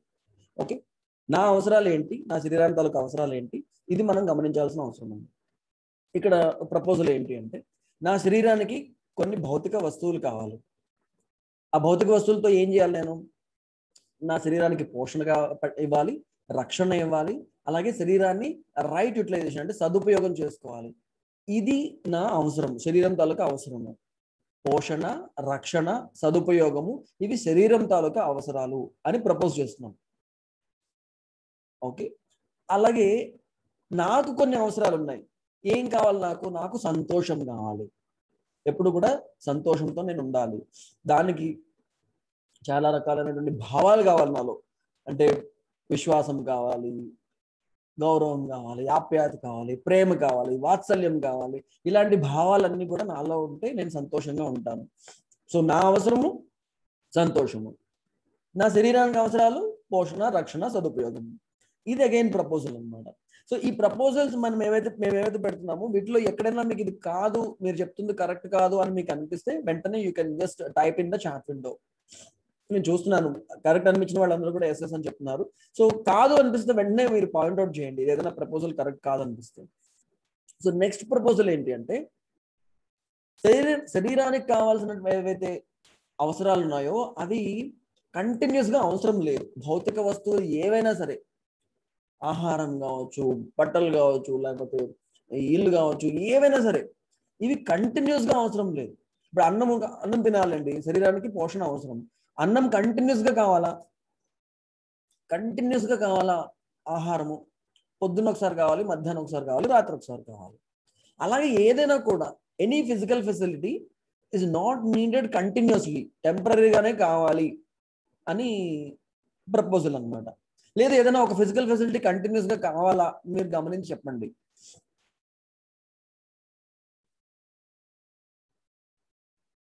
ఏదైనా ఫిజికల్ ఫెసిలిటీ కొంతమంది అడుగుతుంటారు, గాలి కంటిన్యూస్ గా కావాలి కదండి అని. గాలి కంటిన్యూస్ గా అక్కర్లేదు మనకి. మనం కంటిన్యూస్ గా గాలి లోపలికి తీసేసుకుంటూ ఉంటే లంగ్స్ బర్స్ట్ అయిపోతాయి. కొంతసేపు తీసుకోవాలి, మళ్ళీ బయటికి పంపించేసేయాలి, తీసుకోవాలి, బయటికి పంపించేసేయాలి. సో శరీరం కావాల్సినటువంటి భౌతిక వస్తువులు కంటిన్యూస్ గా మనకి అవసరం లేదు. టెంపరీగా టైం టు టైం కావాలి, రెగ్యులర్ గా కావాలి, బట్ కంటిన్యూస్ గా నిరంతరం అక్కర్లా. టైం టు టైం ఏ టైంకి అయితే తీసుకోవాలో అది అప్పుడు ఆ టైం తీసుకుంటే సరిపోతుంది. కానీ సెల్ఫ్ కి ఏదైతే అవసరం ఉన్నదో, హ్యాపీనెస్ ఏదైతే ఉందో, ఇది కంటిన్యూస్ గా కావాలి అనేది ప్రపోజల్ అనమాట. ఓకే, అలాగే శరీరానికి ఏదైతే కావాలో దాన్ని మనము క్వాంటిఫై చేయొచ్చు. ఇంత కావాలి, ఫర్ ఎగ్జాంపుల్ నాకు ఒక 4 ఇడ్లీలు సరిపోతాయి, 2 రోటీ సరిపోతుంది, ఇన్ని గ్రాముల అన్నం సరిపోతుంది. ఇలా we can quantify what things we need. నాకు ఒక సెల్ ఫోన్ కావాలి, ఒక కార్ కావాలి, ఒక బిల్డింగ్ ఎన్ని రూమ్స్ ఉండాలి, ఇలా మనం we can quantify things what we need, we can quantify. And ఆ క్వాంటిటీ ఎప్పుడు కూడా లిమిటెడ్ క్వాంటిటీ, అన్లిమిటెడ్ అవసరం లేదు మనకు. అన్లిమిటెడ్ అన్నం అవసరం లేదు, అలాగే unlimited cars, unlimited cell phones అవసరం లేదు మనకి. మనం ప్రతి దాన్ని కూడా ఎంత కావాలి అనేది మనం డిసైడ్ చేసుకోవచ్చు. కానీ మనకు కావాల్సిన, నాకు కావాల్సినటువంటి ఫీలింగ్స్ ఏవైతే ఉన్నాయో వాటిని క్వాంటిఫై చేయలేను నేను. నాకు 1 kg రెస్పెక్ట్ కావాలి, 2 liters ఆఫ్ ట్రస్ట్ కావాలి, 3 liters ఆఫ్ లవ్ కావాలి అని మనం we can't quantify the feelings which we need for our self. దాన్ని ఏం చేయాలి, అది క్వాలిటీ అనమాట. ఆ ట్రస్ట్ లో, ఆ రెస్పెక్ట్ లో క్వాలిటీని మనం గమనిస్తాం. అక్కడ మనము we can't quantify it. So మనము ఇక్కడ ఈ ప్రపోజల్ అంతా కూడా మీరు గమనించండి. ఇక్కడ ఎక్కడైనా మీకు ఇబ్బంది అనిపిస్తే, కరెక్ట్ కాదనిపిస్తే చెప్పండి. సో శరీరానికి కేవలం రక్షణ, పోషణ, సదుపయోగానికి కావాల్సిన ఫిజికల్ ఫెసిలిటీస్ కావాలి. అవి కూడా సమయానికి కావాలి, టైం టు టైం కావాలి, కంటిన్యూస్ గా అవసరం లేదు. వాటిని నేను గుర్తించగలను, ఎంత క్వాంటిటీ కావాలనేది నేను గుర్తించగలుగుతాను. కానీ నాకు కావాల్సిన ఏవైతే ఫీలింగ్స్ ఉన్నాయో అవి కంటిన్యూస్ గా కావాలి. వాటి క్వాలిటీని మాత్రమే గుర్తించగలుగుతాను, కానీ క్వాంటిఫై చేయలేను నేను అనేది ఇక్కడ ఉద్దేశం ఉంది. సో శరీరాలకు అవసరాలు దేంతో తీరుతాయి? ఫిజియోకెమికల్ థింగ్స్, భౌతిక వస్తువుల ద్వారా తీరుతాయి అన్నమాట. ఎనీథింగ్, ఏ భౌతిక వస్తువు అయినా సరే, ఫర్ ఎగ్జాంపుల్ చెప్పులు ఉన్నాయి, లేకపోతే బట్టలు ఉన్నాయి, ఇవన్నీ కూడా శరీరం తాలూకా అవసరాలు అనమాట. ఈ భౌతిక వస్తువులు ఏవైతే ఉన్నాయో వీటి ద్వారా నా శరీరానికి కావాల్సిన రక్షణ, పోషణ, సదుపయోగం, ఈ మూడేనండి. మీరు ఏ ఫిజికల్ ఫెసిలిటీ అయినా తీసుకోండి, ఈ 3 తప్ప ఇంకేమీ రాదు అనేది ఇంకొక ప్రపోజల్. ఏ ఫిజికల్ ఫెసిలిటీ అయినా దానివల్ల శరీరానికి రక్షణ, పోషణ, సదుపయోగం ఏదైనా సరే, అన్నం లాంటివి, ఆహారము, గాలి, నీరు, సన్లైట్, ఇవన్నీ కూడా మన శరీరానికి పోషణ అందిస్తాయి. ఈ బట్టలు, ఇల్లు, ఇవన్నీ కూడా మనకి ప్రొటెక్షన్ ఇస్తాయి. ఈ గ్యాడ్జెట్, ఇప్పుడు ల్యాప్టాప్ ఉంది, మీరు ఎక్కడెక్కడో ఉన్నారు, నేను మీతో మాట్లాడుతున్నాను అంటే సదుపయోగానికి, శరీరం తాలూకు సదుపయోగానికి. ఫర్ ఎగ్జాంపుల్ నా దగ్గర ఇక్కడ ఒక మైక్ ఉంది. ఈ మైక్ ఉంది కాబట్టి నేను మాట్లాడేది మీకు క్లియర్ గా అనిపిస్తుంది. ఈ మైక్ లేకపోతే ల్యాప్టాప్ మైక్ చాలా వీక్ గా ఉంటుంది కాబట్టి గట్టిగా అరిచి మాట్లాడాలి. ఇలా గట్టిగా అరిచి మాట్లాడితే నా శరీరానికి ఇబ్బంది అవుతుంది. శరీరానికి ఇబ్బంది అవ్వాల్సిన అవసరం లేకుండా ఈ మైక్ నాకు ఉపయోగపడుతుంది. సో నా శరీరాన్ని సదుపయోగం చేసుకోవడానికి ఈ ఫిజికల్ ఫెసిలిటీ నాకు పనికొస్తుంది అన్నమాట. సో ఇవన్నీ కూడా శరీరము తాలూకా రక్షణ, పోషణ మరియు సదుపయోగానికి మాత్రమే పనికొస్తాయి అనేది ఒక ప్రపోజల్ అన్నమాట. సో మరి నాకేం కావాలి? శరీరానికి ఇవి కావాలి, ఫిజికల్ ఫెసిలిటీస్ కావాలి. నాకేం కావాలి? నాకు రైట్ అండర్స్టాండింగ్, రైట్ ఫీలింగ్స్ కావాలి. రైట్ ఫీలింగ్స్ అంటే కొన్ని ఫీలింగ్స్ని ఐడెంటిఫై చేసాము, అవి మీతో షేర్ చేసుకోవడం జరుగుతుంది. రెస్పెక్ట్ కావాలి, ట్రస్ట్ కావాలి, ఎఫెక్షన్ కావాలి, గైడెన్స్ కావాలి, కేర్ కావాలి, రిఫరెన్స్, గ్రాటిట్యూడ్, లవ్, ఇలాంటివన్నీ ఏదైతే ఫీలింగ్స్ ఉన్నాయో ఈ ఫీలింగ్స్ అన్ని కూడా నాకు కావాలి. సో ఇప్పుడు ఈ ఫిజికల్ ఫెసిలిటీస్ ఉన్నాయి. ఫిజికల్ ఫెసిలిటీస్ అంటే ఫర్ ఎగ్జాంపుల్ ఒక చెప్పులు ఉన్నాయి అనుకోండి. చెప్పుల ద్వారా ఏమొస్తుంది? నేను అంటున్నాను మనకి శరీరానికి ప్రొటెక్షన్ వస్తుంది అంటున్నాను. కానీ ఇంకొక ప్రపోజల్ ఏంటంటే శరీరానికి ఉన్నటువంటి అవసరాల వల్ల నాకు హ్యాపీనెస్ రాదు, అంటే వీటి ద్వారా ఆ అవసరాలు తీరవు. శరీరం తాలూకా ఫిజికల్ ఫెసిలిటీస్ ద్వారా నా అవసరాలు తీరవు, అలాగే ఈ ఫీలింగ్స్ ద్వారా శరీరం తాలూకా అవసరాలు తీరవు. దేని అవసరాలు దాంతోనే తీరుతాయి అనేది ఇంకొక ప్రపోజల్. గమనిద్దాం. ఇప్పుడు మనం చెప్పులు కొనుక్కోవాలనుకున్నాం. చెప్పులు కొనుక్కోవడానికి షాప్కి వెళ్ళాం. షాప్కి వెళ్తే షాప్ వాడు ఏం కావాలండి అన్నాడు. ఒక షూ కావాలి. షూ దేనికి కావాలి అంటే రన్నింగ్ కా, జాగింగ్ కా, లేకపోతే ఆఫీస్కి వెళ్ళాలిగా అని అడుగుతాడు. అంటే ఆఫీస్కి వెళ్తాను. రెగ్జిన్ షూ కావాలా, లెదర్ షూ కావాలా? లెదర్ షూ కావాలి. సైజ్ ఎంత? సైజ్ ఎంత అంటే ఒక సెవెన్ సైజ్ కావాలని చెప్తాం. అంటే ఇవన్నీ అడగడానికి జస్ట్ ఒక 2 minutes లో అయిపోతుంది. డిసైడ్ శరీరానికి రక్షణకు కావాల్సినటువంటి అన్ని థింగ్స్ ఒక 2-3 నిమిషాల్లో డిసైడ్ అయిపోతుంది అనమాట. 7 size కావాలి అంటామా, లేకపోతే నా దగ్గర ఎక్కువ డబ్బులు ఉన్నాయి కాబట్టి 7 size కాదు 8 size, 9 size, 10 size కూడా చూపించండి అని అడుగుతామా? మన సైజ్, మన కాలికి కంఫర్టబుల్ గా ఉండే సైజ్ అడుగుతామా? డబ్బులు ఉన్నాయి కాబట్టి పెద్ద పెద్ద సైజ్ కూడా తీసుకుంటామా? మనకి ఎంత సైజ్ కావాలో అంత సైజ్ అడుగుతాము. సో 2 minutes లో ఆ డెసిషన్ అయిపోయింది. ఆ తర్వాత చేసేటువంటిది ఏదైతే ఉన్నదో, కలర్స్ చూస్తాము, ఫ్యాషన్ చూస్తాము, బ్రాండ్ చూస్తాము, మోడల్ చూస్తాము, ఇలాంటివి వేరే వాళ్ళ దగ్గర ఉన్నాయా, కొంచెం ఎక్స్క్లూజివ్గా ఉండే చూపించాలి, ఏదైనా కొత్తగా వచ్చింది లేటెస్ట్ ఫ్యాషన్ ఏదైనా ఉన్నదా, ఇవన్నీ అడుగుతాము. ఒక గంట 2 గంటలు షాపింగ్ చేసిన తర్వాత కూడా మనం సాటిస్ఫై అవ్వకపోతే ఇంకొక షాప్కి వెళ్తాము, ఇంకొక షాప్కి వెళ్తాము. అలా 4-5 షాపులు తిరిగిన తర్వాత ఒక చాలా బ్యూటిఫుల్ గా బాగున్నాయి అనేటువంటి షూస్ దొరికాయి. ఇంతకుముందు ఎప్పుడు చూడలేదు ఇలాంటి, చూస్తేనే చాలా ఎక్సైటింగ్ గా అనిపించింది. ఈ షూస్ వేసుకుంటే అబ్బా అందరూ చూసి ఎక్స్క్లూజివ్ గా ఉన్నాయని అనుకుంటారని అనిపించింది. ఆ షూస్ కొనుక్కున్నాను. ఎంత రేట్ కూడా చాలా ఎక్కువ, ఆల్మోస్ట్ 10,000 రూపాయలు పెట్టి కొనుక్కున్నాను షూస్. ఈ షూస్ వేసుకున్నాను. నెక్స్ట్ డే ఆఫీస్కి వెళ్ళాను. ఆఫీస్లో ఎవరు కూడా ఈ షూస్ని గమనించట్లే, ఎవరు కూడా షూస్ని చూసి ఎవరు నన్ను అప్రిషియేట్ చేయట్లే. బేసిక్గా నేను ఏమనుకున్నానంటే షూస్ వల్ల నాకు ఆనందం వస్తుంది, అందరూ చూసి అప్రిషియేట్ చేస్తారు, షూస్ నుంచి నాకు సంతోషం కలుగుతుంది అని అనుకున్నాను. కానీ ఎవరు చూడట్లే. నా ఫ్రెండ్ ఉన్నాడు, ఫ్రెండ్కి తీసుకెళ్ళి చూపించాను, అరే కొత్త షూస్ కొనుక్కున్నాను రా. వాడు చూసి అరే భలే ఉన్నాయి ఆ షూస్ అన్నాడు. చాలా సంతోషం అనిపించింది, టెంపరీగా చాలా సంతోషం అనిపించింది. ఎక్కడ కొన్నాను? పలానా షాప్లో కొన్నాను. ఎంత కొన్నాను? 10,000 రూపాయలు. అంటే అట్లే 10,000 రూపాయలు పెట్టుకున్నావా? మొన్ననే చూసాను ఇదే షూస్ ఇంక వేరే మాల్లోని, వాడు 50% ఆఫర్లో 5,000కి అమ్మేస్తున్నారు, నువ్వు అనవసరంగా 10,000 పెట్టేశావురా అన్నాడు. సో ఇప్పుడు ఏమైంది? ఈ షూస్ నుంచి నేను సంతోషం పొందాలనుకున్నాను, కానీ ఇప్పుడు ఏం జరిగింది? సంతోషం పొందాలనుకున్నాను కానీ నాకు దుఃఖం కలుగుతోంది. ఎందుకు అంటే షూస్ నుంచి సంతోషంని నేను ఎక్స్పెక్ట్ చేస్తున్నాను కాబట్టి నాకు ఆ బాధ కలుగుతోంది అనమాట. షూస్ ఎందుకు కావాలి? కేవలం కాళ్ళని ప్రొటెక్ట్ చేసుకోవడానికి మాత్రమే కావాలి అనుకున్నప్పుడు నేను దాని గురించి అంత ఎఫర్ట్ పెట్టను. కావాల్సింది కంఫర్టబుల్ గా ఉండేది తీసుకుంటాను. దాని నుంచి ఆనందాన్ని ఎక్స్పెక్ట్ చేయను, దాని నుంచి దుఃఖాన్ని కూడా పొందను. కానీ ఇక్కడ ఏం జరుగుతుంది? ఎప్పుడైతే మనము ఈ హ్యాపీనెస్ ని ఫిజికల్ ఫెసిలిటీస్కి అటాచ్ చేస్తామో అప్పుడు ఆ హ్యాపీనెస్ అనేది మనకు రాదు. హ్యాపీనెస్ అనేది ఈ ఫీలింగ్స్ వల్ల వస్తుంది అనేది. ఇంకొక ఎగ్జాంపుల్ చెప్తాను. ఇప్పుడు ఎవరో మనల్ని డిన్నర్కి పిలిచారు, నన్ను పిలిస్తే నేను వెళ్ళాను వాళ్ళ ఇంటికి. వాళ్ళు ముందే మా మిస్సెస్కి కాల్ చేసి కనుక్కున్నారు, అన్ని విషయాలు కనుక్కున్నారు. సార్కి ఏమి ఇష్టము, వెజిటేరియన్ తింటారా, నాన్ వెజిటేరియన్ తింటారా, అందులో ఎలాంటి ఫుడ్ ఇష్టపడతారు, అవన్నీ కనుక్కొని అన్ని ఐటమ్స్ చాలా చాలా టేస్టీగా తయారు చేసి, కొన్ని వాళ్ళు తయారు చేయలేనివి 5 స్టార్ హోటల్ నుంచి తెప్పించి అన్ని టేబుల్ మీద ఇలా అరేంజ్ చేశారు. నేను వెళ్ళేసరికి వాళ్ళు గేట్ దగ్గర నిలబడ్డారు. గేట్ దగ్గర నిలబడి ఏమంటారంటే, సార్ ఏమనుకోవద్దు, మాకు చిన్న పని పడింది, మీకు కావాల్సినవన్నీ చాలా మోస్ట్ టేస్టీ ఐటమ్స్ అన్ని కూడా మేము టేబుల్ మీద అరేంజ్ చేసాము, మేమేమో బయటకు వెళ్తున్నాము, మీరు కొంచెం తినేసి చేతులు కడిగేసుకుని తాళం వేసేసి పక్కింట్లో తాళం ఇచ్చేసి వెళ్ళిపోండి అని చెప్పారు. మీరు తింటారా? ఇలా చెప్తే మీకు ఓకేనా? ఎందుకు ఓకే కాదండి? మీకు అన్ని కావాల్సినవన్నీ అక్కడ పెట్టారు కదా, మీ శరీరానికి కావాలి, మీరు కూడా ఆకలితో ఉన్నారు, మీకు కావాల్సిన టేస్టీ ఫుడ్ అంతా అక్కడ రెడీగా ఉంది, శరీరానికి కావాల్సింది ఉన్నది. కానీ ఎందుకు నాట్ ఓకే, నో అని ఎందుకు చెప్తున్నారు మీరు? అక్కడ ఏం ప్రాబ్లం వచ్చింది? రెస్పెక్ట్ ఇవ్వలేదు. మీ శరీరానికి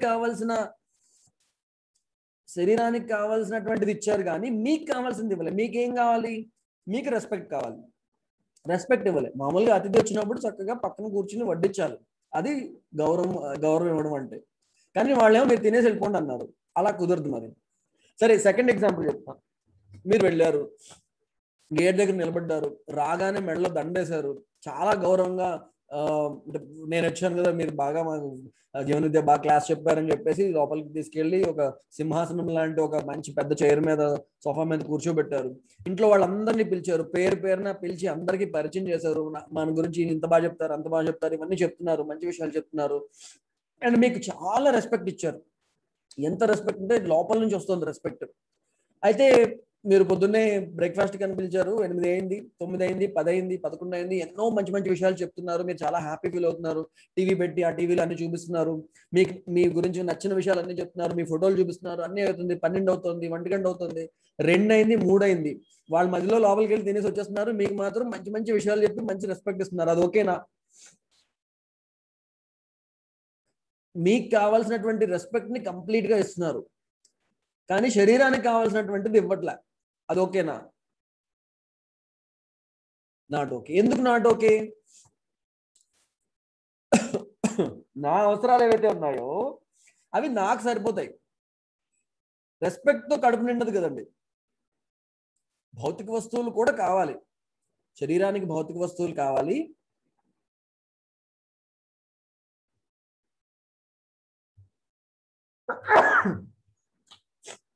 ఇంకా బీచ్ లో బాగా తడిసిపోవడం వల్ల కొంచెం జలుబు చేసింది ఏమనుకోద్దు. ఓకే, ఇది అంటే ఇక్కడ నేను చెప్పడానికి ఏం ట్రై చేస్తున్నానంటే, శరీరానికి కావాల్సినటువంటివి ఏవైతే ఉన్నాయో అవి భౌతిక వస్తువుల ద్వారానే వస్తాయి, అండ్ నాకు కావాల్సినవి ఏవైతే ఉన్నాయో ఆ ఫీలింగ్స్ ద్వారానే వస్తాయి. దీంతో అది రాదు, దాంతో ఇది రాదు. ఈ రెస్పెక్ట్తో కడుపు నిండు, అలాగే ఈ ఏవైతే మంచి మంచి వస్తువులు ఉన్నాయో అవి నాకు సంతోషాన్ని ఇవ్వలేవు. సంతోషం ఇచ్చేది రెస్పెక్ట్ లాంటి ఫీలింగ్స్ వల్ల మాత్రమే. ఇప్పుడు థర్డ్ ఎగ్జాంపుల్ చెప్తాను. థర్డ్ ఎగ్జాంపుల్లో ఏంటంటే, థర్డ్ సిచ్యువేషన్, మనం వెళ్తే వాళ్ళు చక్కగా గేట్ దగ్గర నిలబడ్డారు, చక్కగా మంచిగా గౌరవించారు, కుర్చీలో కూర్చోబెట్టారు, వెళ్ళగానే తాగడానికి ఏదో ఇచ్చారు, పాలు కాఫీ ఏదో ఇచ్చారు, మంచి బ్రేక్ఫాస్ట్, చాలా రుచికరమైన భోజనం పెట్టారు, ఎంతో బాగా మాట్లాడుతున్నారు, చాలా రెస్పెక్ట్ ఇచ్చారు, అండ్ మధ్యాహ్నం మంచి మంచి బ్యూటిఫుల్ టేస్టీ ఫుడ్ పెట్టారు, ఇంకా ఇంకా మంచిగా మాట్లాడుతున్నారు, చాలా హ్యాపీగా అనిపిస్తుంది. ఇంకా సాయంత్రం నేను వెళ్తానండి అంటే, సార్ సాయంత్రం అంటే కూడా అయిపోయింది, ఒక గంట ఉంటే అది కూడా తినేసి వెళ్ళిపోవచ్చు అంటే, ఇంకా మీకు కూడా హ్యాపీ అనిపించింది, వాళ్ళతో టైం స్పెండ్ చేసింది కూడా చాలా బాగున్నది, సో మీరు ఏమన్నారు, ఓకే అన్నారు. సో మీరు సాయంత్రం డిన్నర్ తినేస్తున్న టైంలో ఆ వ్యక్తి ఎవరైతే హోస్ట్ ఉన్నారో ఆయనకి ఫోన్ వచ్చింది. ఫోన్ వస్తే పక్క రూమ్లోకి వెళ్ళి మాట్లాడుతున్నప్పుడు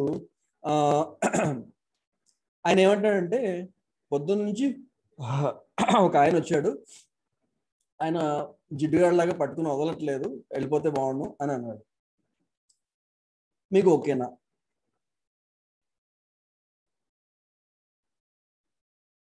అది మీరు విన్నారు. ఎందుకు నాట్ ఓకేనండి? పొద్దున్న నుంచి బోల్డ్ అంత రెస్పెక్ట్ ఇచ్చారు కదా, మీకు సెల్ఫ్ కావాల్సిన రెస్పెక్ట్ ఇచ్చారు, మీకు కావాల్సిన ఫుడ్ కూడా ఇచ్చారు.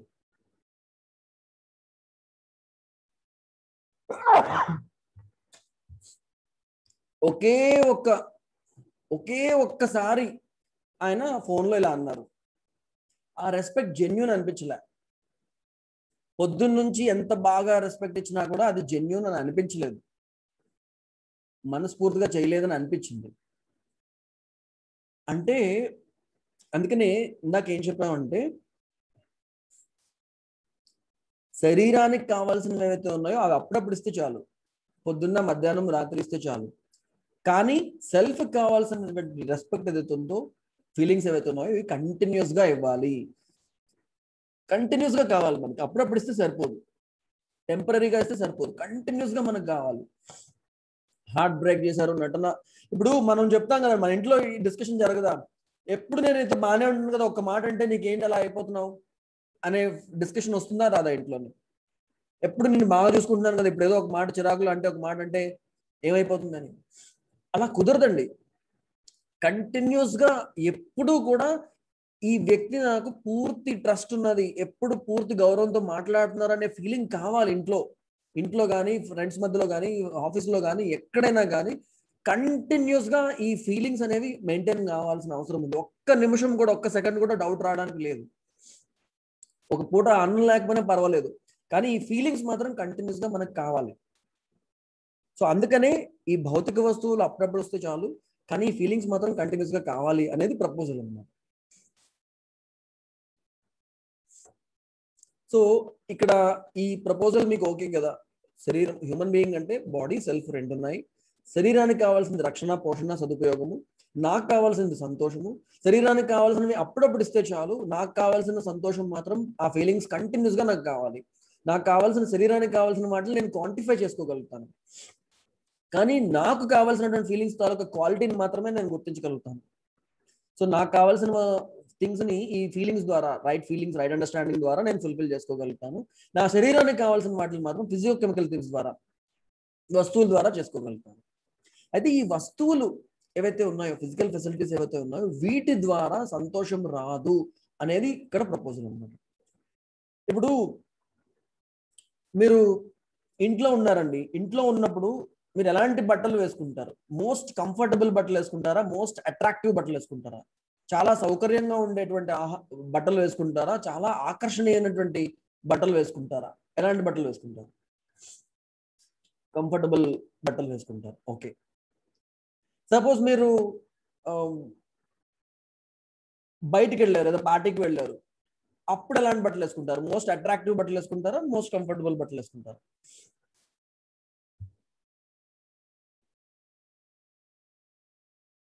ఓకే, చాలా మంది అట్రాక్టివ్ అని చెప్తున్నారు. ఓకే, అంటే ఇప్పుడు ఎవరు అట్రాక్ట్ అయిపోతున్నారండి ఆ బట్టలు చూసి? ఎవరు అట్రాక్ట్ అయిపోతున్నారు? ఎవరిని అట్రాక్ట్ చేయడానికి మీరు వేసుకుంటున్నారు ఆ బట్టలు? పోనీ మీరు అవతల వ్యక్తుల తాలూకా బట్టలు చూసి ఎంతమందిని ఆ బట్టల ఆధారంగా అట్రాక్ట్ అవుతున్నారు? కంఫర్టబుల్ గా లేకపోయినా కూడా అట్రాక్టివ్ బట్టలు వేసుకుంటున్నారు.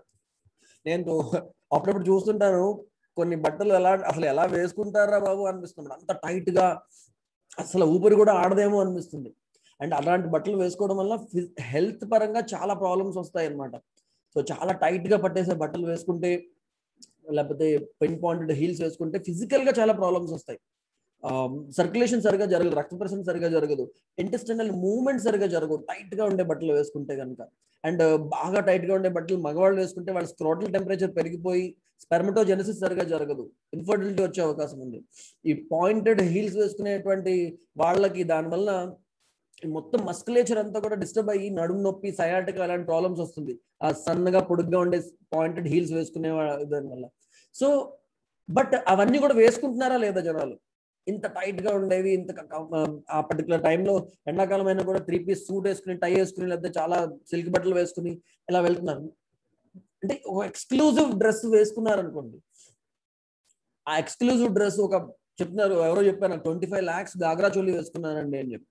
సో 25 lakhs గాగ్రా చోళీ వేసుకుంటే, ఆ గాగ్రా చోళీ వేసుకుని మీరు ఆ పార్టీకి వెళ్తే, ఆ పార్టీలో మిమ్మల్ని చూసి వాళ్ళందరూ మీకు రెస్పెక్ట్ ఇస్తారా? వాళ్ళ మనసులో రెస్పెక్ట్ వస్తుందా, లేకపోతే జెలసీ ఫీల్ అవుతుందా? జెలసీ అనేటువంటి ఫీలింగ్ కలుగుతుందా, రెస్పెక్ట్ అనేటువంటి ఫీలింగ్ కలుగుతుందా? అవతల వ్యక్తుల మనసులో ఏం ఫీలింగ్ కలుగుతుంది? మీరు వేసుకున్నటువంటి ఎక్స్క్లూజివ్ డ్రెస్, మీరు చూపించేటువంటి ఎక్స్క్లూజివ్ థింగ్ చూస్తే వాళ్ళలో ఏం ఫీలింగ్ కలుగుతుంది? కానీ మీరు జెలసీ కోసం వేసుకుంటున్నారా? అవతల వ్యక్తిలో రెస్పెక్ట్ వస్తుందేమో, లేదా అట్లీస్ట్ అటెన్షన్ వస్తుందేమో అని. అటెన్షన్ వస్తుంది కానీ రెస్పెక్ట్ వస్తుందా? సో ఇవన్నీ కూడా మనం గమనించాల్సిన అవసరం ఉంది. ఫిజికల్ ఫెసిలిటీస్ ద్వారా రెస్పెక్ట్ రాదండి. మీరు గమనించండి, మీరు ఎలాంటి వ్యక్తితో కంఫర్టబుల్ గా ఉంటారు? మీరు ఎలా ఉన్నా, మీరు సడన్ గా కార్లో వచ్చి మంచి మంచి బాగా మేకప్ వేసుకుని, బాగా కాస్ట్లీ డ్రెస్ వేసుకున్నప్పుడేమో మీతో బాగా మాట్లాడతారు. మీరు మామూలుగా నడుచుకుంటూ లేదా బస్సులోనే వచ్చి మామూలు బట్టలు వేసుకుని, పెద్దగా మీ చేతిలో ఏం గ్యాడ్జెట్స్ ఏం లేవు, అలాంటప్పుడు మీతో సరిగ్గా ఉండరు. అలాంటి వ్యక్తితో మీరు కంఫర్టబుల్ గా ఉంటారా? మీరు ఎప్పుడు ఎక్కడ ఎలా ఉన్నా కూడా, ఏం బట్టలు వేసుకున్నా, ఎలాంటి స్థితిలో ఉన్నా కూడా ఎప్పుడు మీతో ఆప్యాయంగా మాట్లాడేటువంటి వ్యక్తితో మీరు ఎక్కువ కంఫర్టబుల్ గా ఉంటారా? ఎలాంటి వ్యక్తితో మీరు కంఫర్టబుల్ గా ఉంటారు? Second category correct. అంటే మనం ఎప్పుడు కూడా అవతల వ్యక్తి క్యారెక్టర్ కి అట్రాక్ట్ అవుతాం. నాట్ మేబీ ఫస్ట్ ఇంప్రెషన్ లో చూడగానే మంచి కారు వేసుకుని వచ్చాడు, మంచి బిల్డింగ్ ఉన్నది అంటే కొంత అటెన్షన్ వస్తుంది. కానీ ఇది మనం రోజు ఎంతమంది కొత్త వాళ్ళు కలుస్తామండి, ఎంతమంది ఫస్ట్ ఇంప్రెషన్స్ ఎప్పుడు ఆల్మోస్ట్ వాళ్ళే ఉంటారు. ఈ వాళ్ళే ఉన్నప్పుడు వాళ్ళు చూపించే బట్టలు, వాళ్ళు చూపించే కార్లు, ఇవన్నీ కూడా ఓన్లీ టెంపరీగా, తాత్కాలికంగా ఒక ఎక్సైట్మెంట్ కలిగిస్తాయేమో తప్ప అల్టిమేట్ గా వాళ్ళతో మనకు ఉన్నటువంటి రిలేషన్షిప్ ఎక్కువ ఇంపార్టెంట్ అనిపిస్తుంది. సో దీని గురించి మనము ఇంకా డీప్ గా ఆలోచించాలి. సో ఇక్కడ ఇంపార్టెంట్ పాయింట్ ఏంటంటే, needs of the body cannot be fulfilled by right understanding and right feelings. మన శరీరానికి కావాల్సిన ఏవైతే నీడ్స్ ఉన్నాయో అవి ఈ రెస్పెక్ట్ తోనో, ట్రస్ట్ తోనో, లేకపోతే ఫీలింగ్స్, వీటితో ఫుల్ఫిల్ కావు. అలాగే needs of the self cannot be fulfilled by physiochemical things. నాకు కావాల్సినవి ఈ కార్ తోటో, లేకపోతే ఆహారం తోటో, ఫోన్ తోటో రావు. ఈ ఆహారము, ఫోను, కారు, ఇవన్నిటి నుంచి హ్యాపీనెస్ రాదు అనేది ఇక్కడ ప్రపోజల్ అనమాట. అలాగే శరీరానికి కావాల్సినవి, ఈ జస్ట్ నీకు ఎంత రెస్పెక్ట్ ఇచ్చినా కూడా శరీరానికి కావాల్సిన రక్షణ, పోషణ రాదు. దేనికి కావాల్సినవి దానికి ఇవ్వాల్సిందే. శరీరానికి ఏం కావాలో అవి శరీరానికి ఇవ్వాలి, నాకేం కావాలో అవి నాకు సమకూర్చుకోవాలి. సో 2 రకాల అవసరాలని ప్రత్యేకంగా విడివిడిగా మనం అర్థం చేసుకోవాలి. 2 రకాల అవసరాలని విడివిడిగా మనం ఫుల్ఫిల్ చేయాల్సిన అవసరం ఎంతైనా ఉన్నది. సో ఇప్పుడు మీరు మార్కెట్కి వెళ్ళారండి, బెడ్ కొనుక్కోవాలనుకుంటున్నారు. ఎంత సైజు బెడ్ కొనుక్కుంటారు? నా శరీరం కన్నా పొడుగ్గా ఉండే బెడ్ కొనుక్కుంటారా, పక్కింటి వాడి బెడ్ కన్నా పొడుగ్గా ఉండే బెడ్ కొనుక్కుంటారా? ఎలాంటి బెడ్ కొనుక్కుంటారు?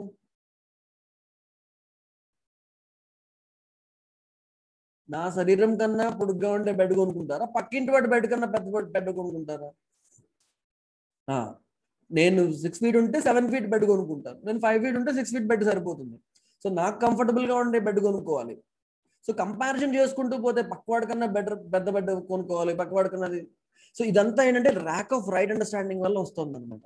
సో కంపారిజన్ వల్ల ఫిజికల్ ఫెసిలిటీస్ పక్కింటి వాళ్ళకన్నా బాగా కనిపించే బెడ్ కొనుక్కోవడానికి ప్రిఫర్ చేస్తాం. అది ఎందువల్ల వస్తుంది? ఈ బెడ్ నుంచో దేని నుంచో మన సంతోషం వస్తుందని రైట్ అండర్స్టాండింగ్ లేకపోవడం వల్ల వస్తుంది అనమాట. ఇప్పుడు మీకు మీ బాస్ మీకు ఇంక్రిమెంట్ ఇద్దాం అనుకుంటున్నాము, ఎంత ఇంక్రిమెంట్ ఇవ్వాలో రాసి, ఎందుకు ఇంక్రిమెంట్ ఇవ్వాలో కూడా కారణాలు రాసి ఒక లెటర్ ఇవ్వండి అని చెప్పారు. మీరు రాశారు, నేను ఇలా కష్టపడి పనిచేస్తున్నాను కాబట్టి నాకు నెలకి ఒక 5,000 లేదు 10,000 ఇంక్రిమెంట్ ఇవ్వండి అని చెప్పారు. 10,000 ఇంక్రిమెంట్ ఇవ్వండి అని చెప్తే మీ బాస్ అన్ని కన్సిడర్ చేసి మీకు ఈ నెల నుంచి 15,000 ఇంక్రిమెంట్ ఇస్తున్నాము అని చెప్పారు. మీకు చాలా సంతోషం అనిపించింది. మీరు ఇంటికి వెళ్ళారు, ఇంటికి వెళ్ళి ఇంటి వాళ్ళు చెప్పారు అనమాట, ఇన్నాళ్ళకి నా కంపెనీ వాళ్ళు నా శ్రమని గుర్తించి నేను అడిగింది 10,000 అయితే 15,000 ఇచ్చారు అని చెప్పి చాలా సంతోషపడ్డారు. అందరూ కలిసి బయటకు వెళ్ళి ఒక చిన్న పార్టీ కూడా చేసుకున్నారు, హ్యాపీగా ఉన్నారు. నెక్స్ట్ రోజు వెళ్తే మీ కొలీగ్, మీ సేమ్ క్యాడర్లో ఉన్న కొలీగ్ చెప్పాడు అతనికి 20,000 ఇంక్రిమెంట్ వచ్చింది అని చెప్పారు. అని చెప్పాడు. చెప్పగానే ఏం జరిగింది? మనసులో చాలా డిస్టర్బెన్స్ వచ్చింది. ఇంటికి వెళ్ళి చెప్తారు, ఎవరైతే చెంచాగిరి చేస్తున్నారో వాళ్ళకి ఫుల్గా ఇది చేస్తున్నారు కంపెనీ వాళ్ళు, శ్రమను గుర్తించరు, చెంచాగిరి వాళ్ళకే గుర్తిస్తున్నారు అని చెప్పారు. సో మీకు 10,000 ఇంక్రిమెంట్ వస్తే బాగుంది అనిపించింది, కానీ 15,000 వచ్చింది. అయినా కూడా మీకు చాలా చాలా బాధ అనిపిస్తుంది. ఎందుకు అంటే నాకు ఎంత కావాలి, నాకు ఎంత ఫిజికల్ ఫెసిలిటీస్ కావాలి, దానికి ఎంత డబ్బు కావాలి అనేది నేను డిసైడ్ చేసుకోలేకపోతున్నాను. డిసైడ్ ఎందుకు చేసుకోలేకపోతున్నాను అంటే దానికి కావాల్సినటువంటి రైట్ అండర్స్టాండింగ్ నా దగ్గర లేదు. దానివల్ల ఎప్పుడు కూడా కంపారిజన్ అనమాట, పక్కవాడి కన్నా ఎక్కువ కావాలి, వాడికి ఎంత కావాలి, వాడికి మీకన్నా ఎక్కువ కావాలి. సో ఇలా ప్రతివాడు కూడా పక్కవాడి కన్నా ఎక్కువ కావాలి అనుకుంటే ఇద్దరే ఉన్నారు, మొత్తం ప్రపంచాన్ని 2 ముక్కలుగా డివైడ్ చేసుకున్నా కూడా సరిపోదు. సో ఇదంతా కూడా lack of clarity, lack of right understanding వల్ల జరుగుతున్నటువంటి విషయం. ఎస్, మీరందరూ కూడా గమనిస్తున్నారు, కరెక్టే. సో ఇప్పుడు ఏది ప్రయారిటీ అండి? ఈ శరీరానికి కావాల్సినటువంటి థింగ్స్ ఏవైతే టెంపరీగా కావాలి, సెల్ఫ్ కావాల్సినవి ఏవైతే కంటిన్యూస్గా కావాలి, ఏది ప్రయారిటీ? మనము ఈ right understanding and right feelings కోసం ఎంత సమయాన్ని వెచ్చిస్తున్నాము, ఈ ఫిజికల్ ఫెసిలిటీస్ కోసం ఎంత సమయాన్ని వెచ్చిస్తున్నాము? రెండు కావాలి, బట్ ప్రయారిటీ ఏది? మిమ్మల్ని ఫిజికల్ ఫెసిలిటీస్ సంపాదించొద్దని అనట్లేదండి, ఎంత మాత్రం అనట్లేదు, దయచేసి అలా అనుకోవద్దు. మీరు అన్ని త్యాగం చేసేసి ఇలా ఏమీ లేకుండా ఉండండి, చాలా కొద్ది వాటిల్లో అడ్జస్ట్ అయ్యి ఉండండి, దీంతోనే సంతృప్తిగా ఉండండి అని చెప్పడంలా. ఫిజికల్ ఫెసిలిటీస్ కావాలి. ఫర్ ఎగ్జాంపుల్ మీకు 10 కార్లు కావాలనుకున్నారనుకోండి, 10 కార్లు కొనుక్కోండి, ఏం ప్రాబ్లం లేదు. కానీ 12 కార్లు ఉన్నవాళ్ళు చూసి ఏడవద్దు, అది చాలా ఇంపార్టెంట్. పక్కవాడికి ఇప్పుడు పక్కింటి ఆయన కారు కొనుక్కున్నాడు అనుకోండి, పెద్ద కారు కొనుక్కున్నాడు, నా దగ్గర చిన్న కారు ఉంది, పక్కింటి ఆయన పెద్ద కారు కొనుక్కున్నాడు. పెద్ద కారు కొనుక్కున్నప్పుడు నాలో అరే పెద్ద కారు కొనుక్కున్నాడు, మా చుట్టాలు ఎవరైనా ఎక్కువ మంది వస్తే నా కారు సరిపోదు, అప్పుడు ఈయన కారు తీసుకుని నేను వాడుకోవచ్చు అనే ఫీలింగ్ కలుగుతుందా? లేదంటే అయ్యో నా కారు చిన్నదిగా ఉంది, వాళ్ళు పెద్ద కారు కొనుక్కున్నారు, నేను కూడా పెద్ద కారు కొనుక్కోవాలి అనిపిస్తుందా? పక్కింటి ఆయన ఫస్ట్ ఫ్లోర్ నుంచి సెకండ్ ఫ్లోర్ వేసుకున్నాడు. సెకండ్ ఫ్లోర్ వేసుకుంటే అప్పుడు అమ్మయ్య పక్కింటి ఆయన సెకండ్ ఫ్లోర్ వేసుకున్నాడు, ఎప్పుడైనా ఎక్కువ మంది చుట్టాలు వస్తే ఆయన సెకండ్ ఫ్లోర్ ఖాళీగా ఉంటుంది కాబట్టి అందులో మనం మనుషులను పెట్టుకోవచ్చు అనేటువంటి ఫీలింగ్ కలుగుతుందా? అరే వాడు సెకండ్ ఫ్లోర్ వేసుకున్నాడు, నేను కూడా సెకండ్ ఫ్లోర్ వేసుకోవాలి అని అనిపిస్తుందా? నాకు ఆ పక్కింటి ఆయనకి మధ్య రిలేషన్షిప్ సరిగ్గా ఉంటే అతను పెద్ద కారు కొనుక్కుంటే నేను సంతోషిస్తాను. ఎందుకు? ఆ కారు నేను వాడుకోవచ్చు కాబట్టి, రిలేషన్షిప్ ఉంది కాబట్టి. నాకు పక్కింటి ఆయనకి మధ్య రిలేషన్షిప్ సరిగ్గా లేకపోతే ఆయన కారు కొనుక్కున్నప్పుడు హలో శ్రీనివాస్, నా వాయిస్ వినిపిస్తుందా శ్రీనివాస్? ఆమె ఆడిబుల్ అండి? వినపడతాం సార్, వినపడతాం సార్, క్లియర్ గానే ఉంది. Okay okay okay.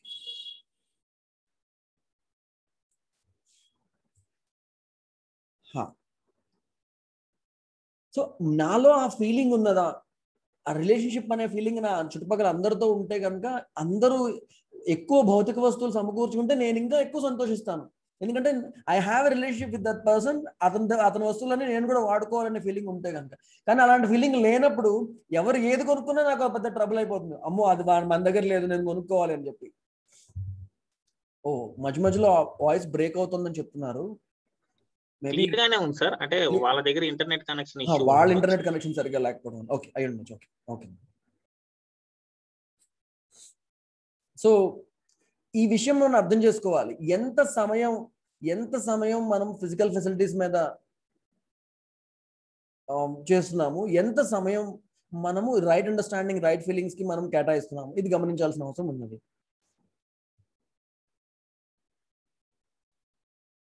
సో ఇక్కడ మీకు ఒక హోంవర్క్ అండి. ఇది ఆల్రెడీ నేను చెప్పాము, డిజైర్స్ అన్ని కూడా లిస్ట్ రాయమని చెప్పి. ఈ డిజైర్స్ అన్ని లిస్ట్ రాసిన తర్వాత మీరు మీ సమయాన్ని ఫిజికల్ ఫెసిలిటీస్ కోసం ఎంత సమయం కేటాయిస్తున్నారు, రిలేషన్షిప్స్ ని ఇంప్రూవ్ చేసుకోవడానికి ఎంత సమయం కేటాయిస్తున్నారు, అండ్ రైట్ అండర్స్టాండింగ్ కోసం, లైఫ్ లో క్లారిటీ కోసం ఎంత సమయాన్ని కేటాయిస్తున్నారు. జస్ట్ ఒక టైం టేబుల్ రాశారనుకోండి, రోజులో ఇంత సమయం జాబ్కి వెళ్తున్నాం అంటే అదంతా మోస్ట్లీ ఫిజికల్ ఫెసిలిటీస్ కోసం. మన ఫ్యామిలీ మెంబర్స్, ఫ్రెండ్స్ తో టైం స్పెండ్ చేస్తున్నాము, ఆ రిలేషన్షిప్ ని బెటర్ గా చేసుకోవడం కోసం. అలాగే నా పైన నేను వర్క్ చేసుకుంటున్నాను, మంచి బుక్ చదవడం కానీ, ఇలాంటి సెమినార్స్ అటెండ్ అవ్వడం కానీ, రైట్ అండర్స్టాండింగ్ మీద వర్క్ చేస్తున్నాను. సో ఒక రోజులో ఎంత సమయం ఈ ఫిజికల్ ఫెసిలిటీస్ కోసము, ఎంత సమయము సత్సంబంధాల కోసము, ఎంత సమయము ఈ రైట్ అండర్స్టాండింగ్ కోసం కేటాయిస్తున్నాం అనేది మీరు డివైడ్ చేసి రాసుకోండి, మీ బుక్ లో రాయండి. మీరు చేసే ప్రతి పనిని కూడా ఇది దేనికోసం చేస్తున్నాను, ఫిజికల్ ఫెసిలిటీస్ కోసం చేస్తున్నానా, రిలేషన్షిప్ కోసం చేస్తున్నానా, రైట్ అండర్స్టాండింగ్ కోసం చేస్తున్నానా, పూర్తి ఎరుకతో, అవేర్నెస్ తో మీరు గమనిస్తూ ఉంటే కనుక మీకు ఒక ఐడియా వస్తుంది ఏ పనికి ఎంత సమయాన్ని కేటాయిస్తున్నాను అనేది. సో ఇప్పుడు ఈ రోజున నేను ఇందాక చెప్పాను కదండి, సువిధా సంపన్న సుఖీ సమృద్ధ అనేటువంటి కేటగిరీలో ఉన్నామా, సువిధా విహీన్ దుఃఖీ దరిద్ర అనే కేటగిరీలో ఉన్నామా, సువిధా సంపన్న దుఃఖీ దరిద్ర అనే కేటగిరీలో ఉన్నామా, ఇది మనల్ని మనం గమనించుకోవాల్సిన అవసరం ఉన్నది.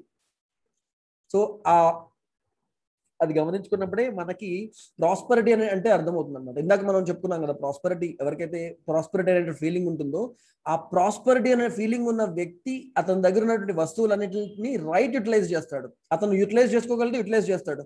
నాకు యూటిలైజ్ చేయగలిగిన దానికన్నా ఎక్కువ వస్తువులు నా దగ్గర ఉన్నాయి అనుకుంటే కనుక అవి వేరే వాళ్ళతో పంచుకుంటాడు.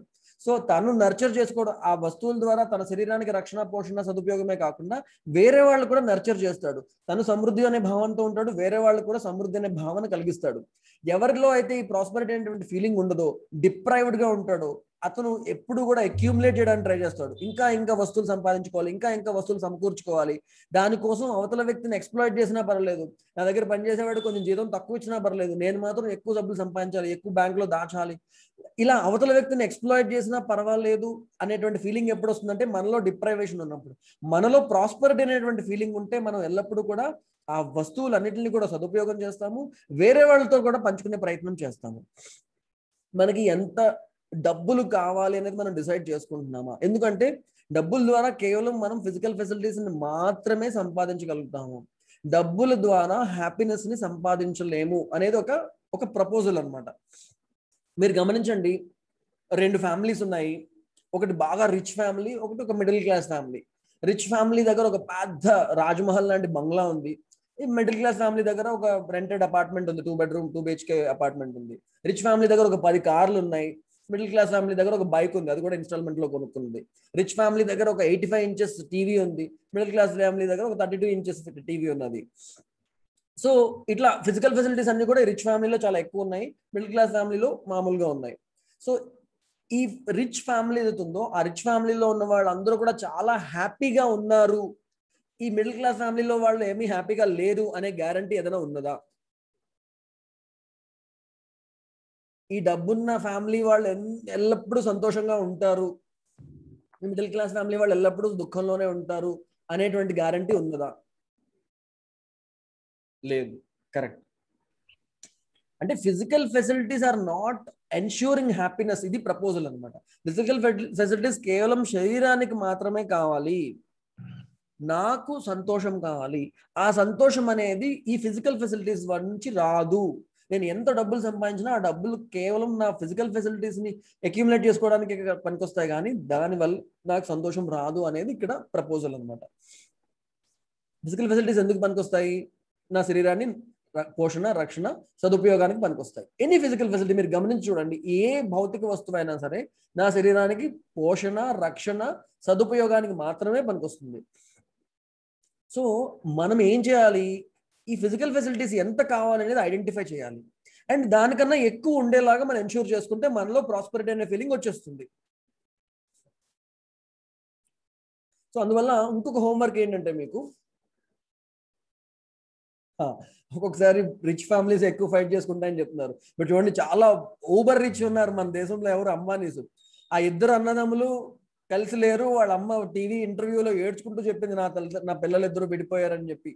మోస్ట్ రిచెస్ట్ ఫ్యామిలీ మన ఇండియాలో, వాళ్ళే అలా ఉన్నారు పరిస్థితి. వాళ్ళకి ఎన్ని గదులు ఉన్నాయి, వాళ్ళ గురించి స్టోరీస్ చెప్తారు. వాళ్ళ ఇంట్లో ఇన్ని గదులు ఉన్నాయి, ఇంతమంది పని వాళ్ళు ఉన్నారు, ఇన్ని ఎకరాల్లో పొలం ఉంది, పొలంలో ఇల్లు ఉందని చెప్పి. అన్ని ఉన్నా కూడా ఒక అన్నదమ్ముడు కలిసి ఉండగలిగే స్థితి లేని స్థితిలో ఉంది. అంటే వాళ్ళు ఒక్కలేని కాదు, చాలా మంది అలాగే కనబడుతున్నారు. అండ్ అలాగే మిడిల్ క్లాస్ లో ఉన్న వాళ్ళు కూడా అందరూ సంతోషంగా ఉన్నారని కూడా లేదు. ఎవరికైతే రైట్ అండర్స్టాండింగ్ లేదో, వాళ్ళు డబ్బున్న వాళ్ళైనా, మిడిల్ క్లాస్ అయినా, పేదవాళ్ళైనా, ఎవరైనా సరే సంతోషంగా ఉండలేకపోతున్నారు. రైట్ అండర్స్టాండింగ్ ఉంటే, డబ్బులు కూడా ఉంటే, ఆ డబ్బులు ఇంకొంచెం సదుపయోగం చేసి మనం సంతోషంగా ఉండడమే కాకుండా ఇంకో నలుగురు సంతోషంగా ఉంచే ప్రయత్నం కూడా చేస్తాం. అలాంటి రిచ్ పీపుల్ కూడా మనం చుట్టుపక్కల చాలా మంది ఉన్నారు. సో మీకు హోంవర్క్ ఏంటంటే, మీకు ఎంత ఫిజికల్ ఫెసిలిటీస్ కావాలి, మీ శరీరానికి కావాల్సినటువంటి అన్ని పోషణ, రక్షణ, సదుపయోగానికి ఎంత ఫిజికల్ ఫెసిలిటీస్ కావాలి, మీ దగ్గర ఎంత ఉన్నాయి. సో దీని ఆధారంగా మీ లోపల ప్రాస్పరిటీ అనే ఫీలింగ్ ఉందా, డిప్రైవేషన్ అనే ఫీలింగ్ ఉందా, ఇది మీరు గమనించుకోవాల్సిన అవసరం ఉన్నది. ఈ మధ్యకాలంలో చాలా మంది, సార్ కరోనా వైరస్ వచ్చింది కదా, ఇలాంటి వైరస్లు వస్తే ఎంత డబ్బులు ఉన్నా కూడా సరిపోవేమో అని భయంగా ఉన్నదండి అని చెప్తాను. సో నిజమే, కరోనా వైరస్ లాంటి జబ్బులు వచ్చినప్పుడు ఎంత డబ్బులు ఉన్నా సరిపో. దానికి మనం ఏం చేయాలి?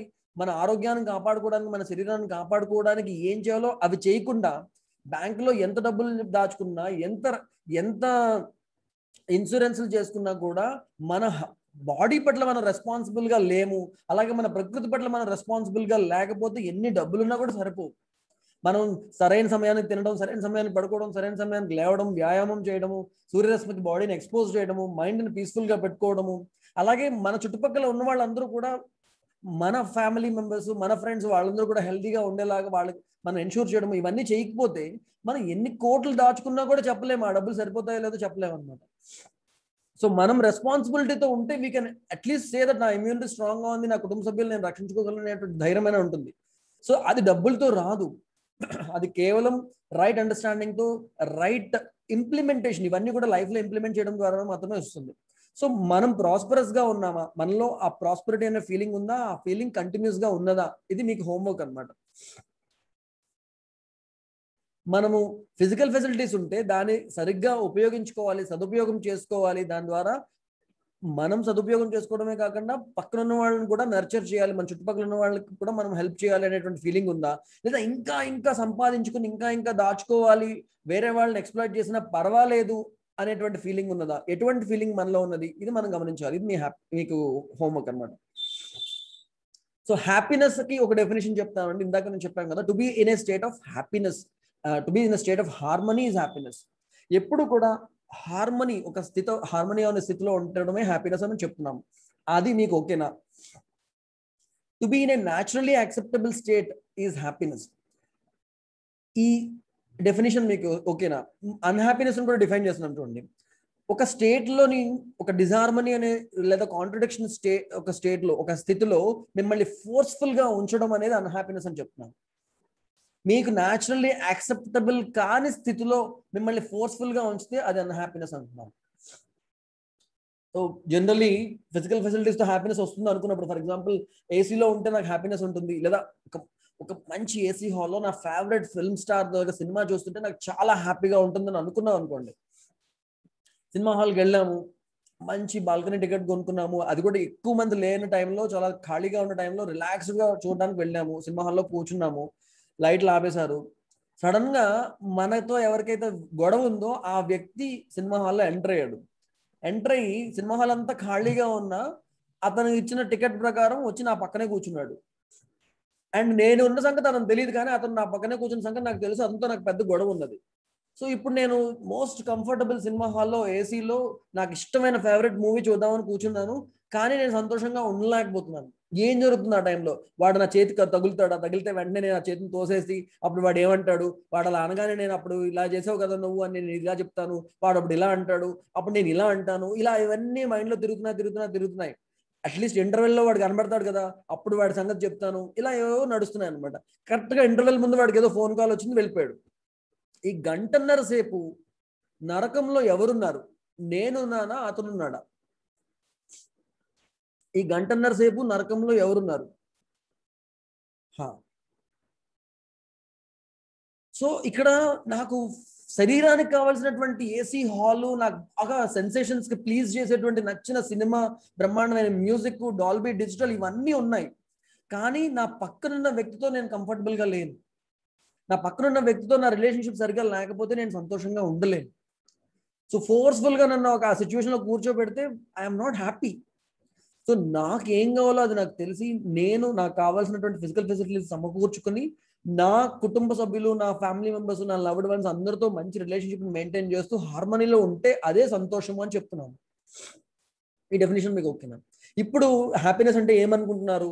హ్యాపీనెస్ అంటే ఫేవరబుల్ సెన్సేషన్స్. నాకున్నటువంటి పంచేంద్రియాలు ఉన్నాయి కదా, నాకు నచ్చేటువంటి ఫుడ్, నా శరీరానికి నచ్చేటువంటి టచ్కి నచ్చేటువంటి మంచి క్లోతింగ్, లేకపోతే మంచి కంఫర్టబుల్గా ఉన్న టెంపరేచరు, నాకు నచ్చిన వాసనలు, నాకు నచ్చిన చూడడానికి నచ్చిన మూవీస్, ఇవన్నీ కూడా చాలా నచ్చిన విషయాలు, ఏది ఫేవరబుల్ సెన్సేషన్స్ ఉంటాయో అవి హ్యాపీనెస్ ఇస్తున్నాయి అనుకుంటాము. సో ఫిజికల్ థింగ్స్ అనమాట. అవి మాతో కాంటాక్ట్ లో ఉన్నప్పుడు ఒక సెన్సేషన్ వస్తుంది.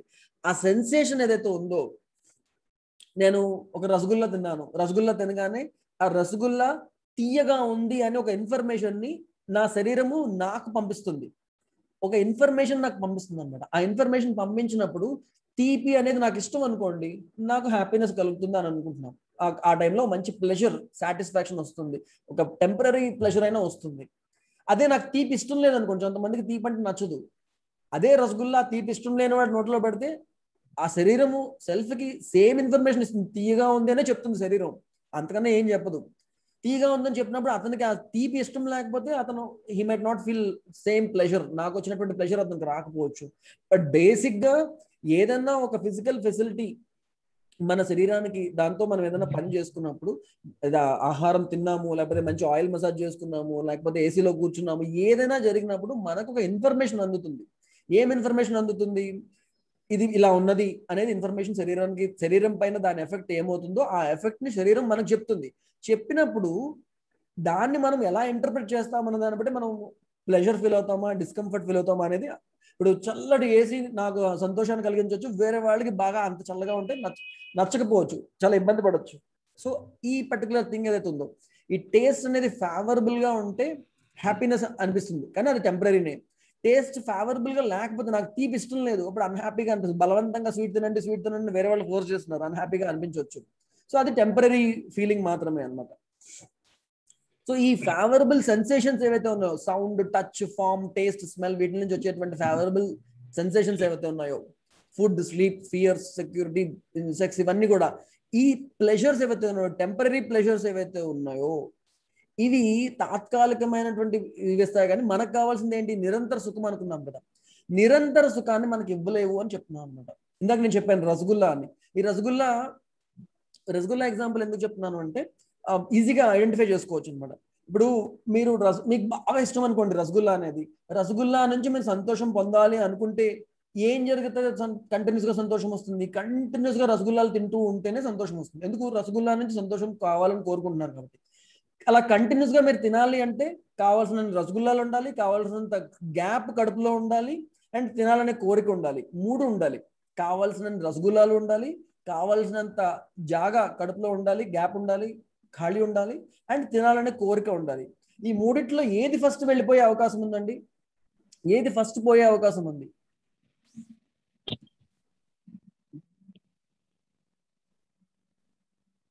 ఇప్పుడు నాకు రసగుల్లాలు ఎక్కువ తినాలని ఉంది, పొద్దున్న నుంచి నేను ఖాళీగా పెట్టుకున్నాను, కడుపుని ఖాళీగా పెట్టుకున్నాను, బోల్డ్ ఖాళీ ఉంది కడుపులో, అండ్ ఒక 3-4 కిలోలు రసగుల్లాలు కొని తెచ్చి పెట్టుకున్నాను. సో రసగుల్లాలు కూడా చాలా ఉన్నాయి, కడుపులో ఖాళీ కూడా ఉన్నది. సో నేను అన్ని 3-4 కిలోల రసగుల్లాలు తినగలుగుతానా?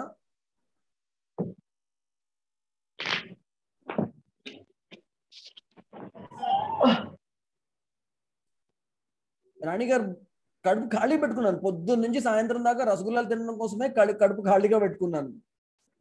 బోల్డ్ ఖాళీ ఉంది. తినగలిగితే ఎంత అన్నం తినగలను అన్ని రసగుల్లాలు తినగలను. అండ్ రసగుల్లాలు కూడా ఉన్నాయి. గమనించండి, 4-5 రసగుల్లాలు తిన్న తర్వాత ఇంకా రసగుల్లా తినబుద్ధి వేయదు.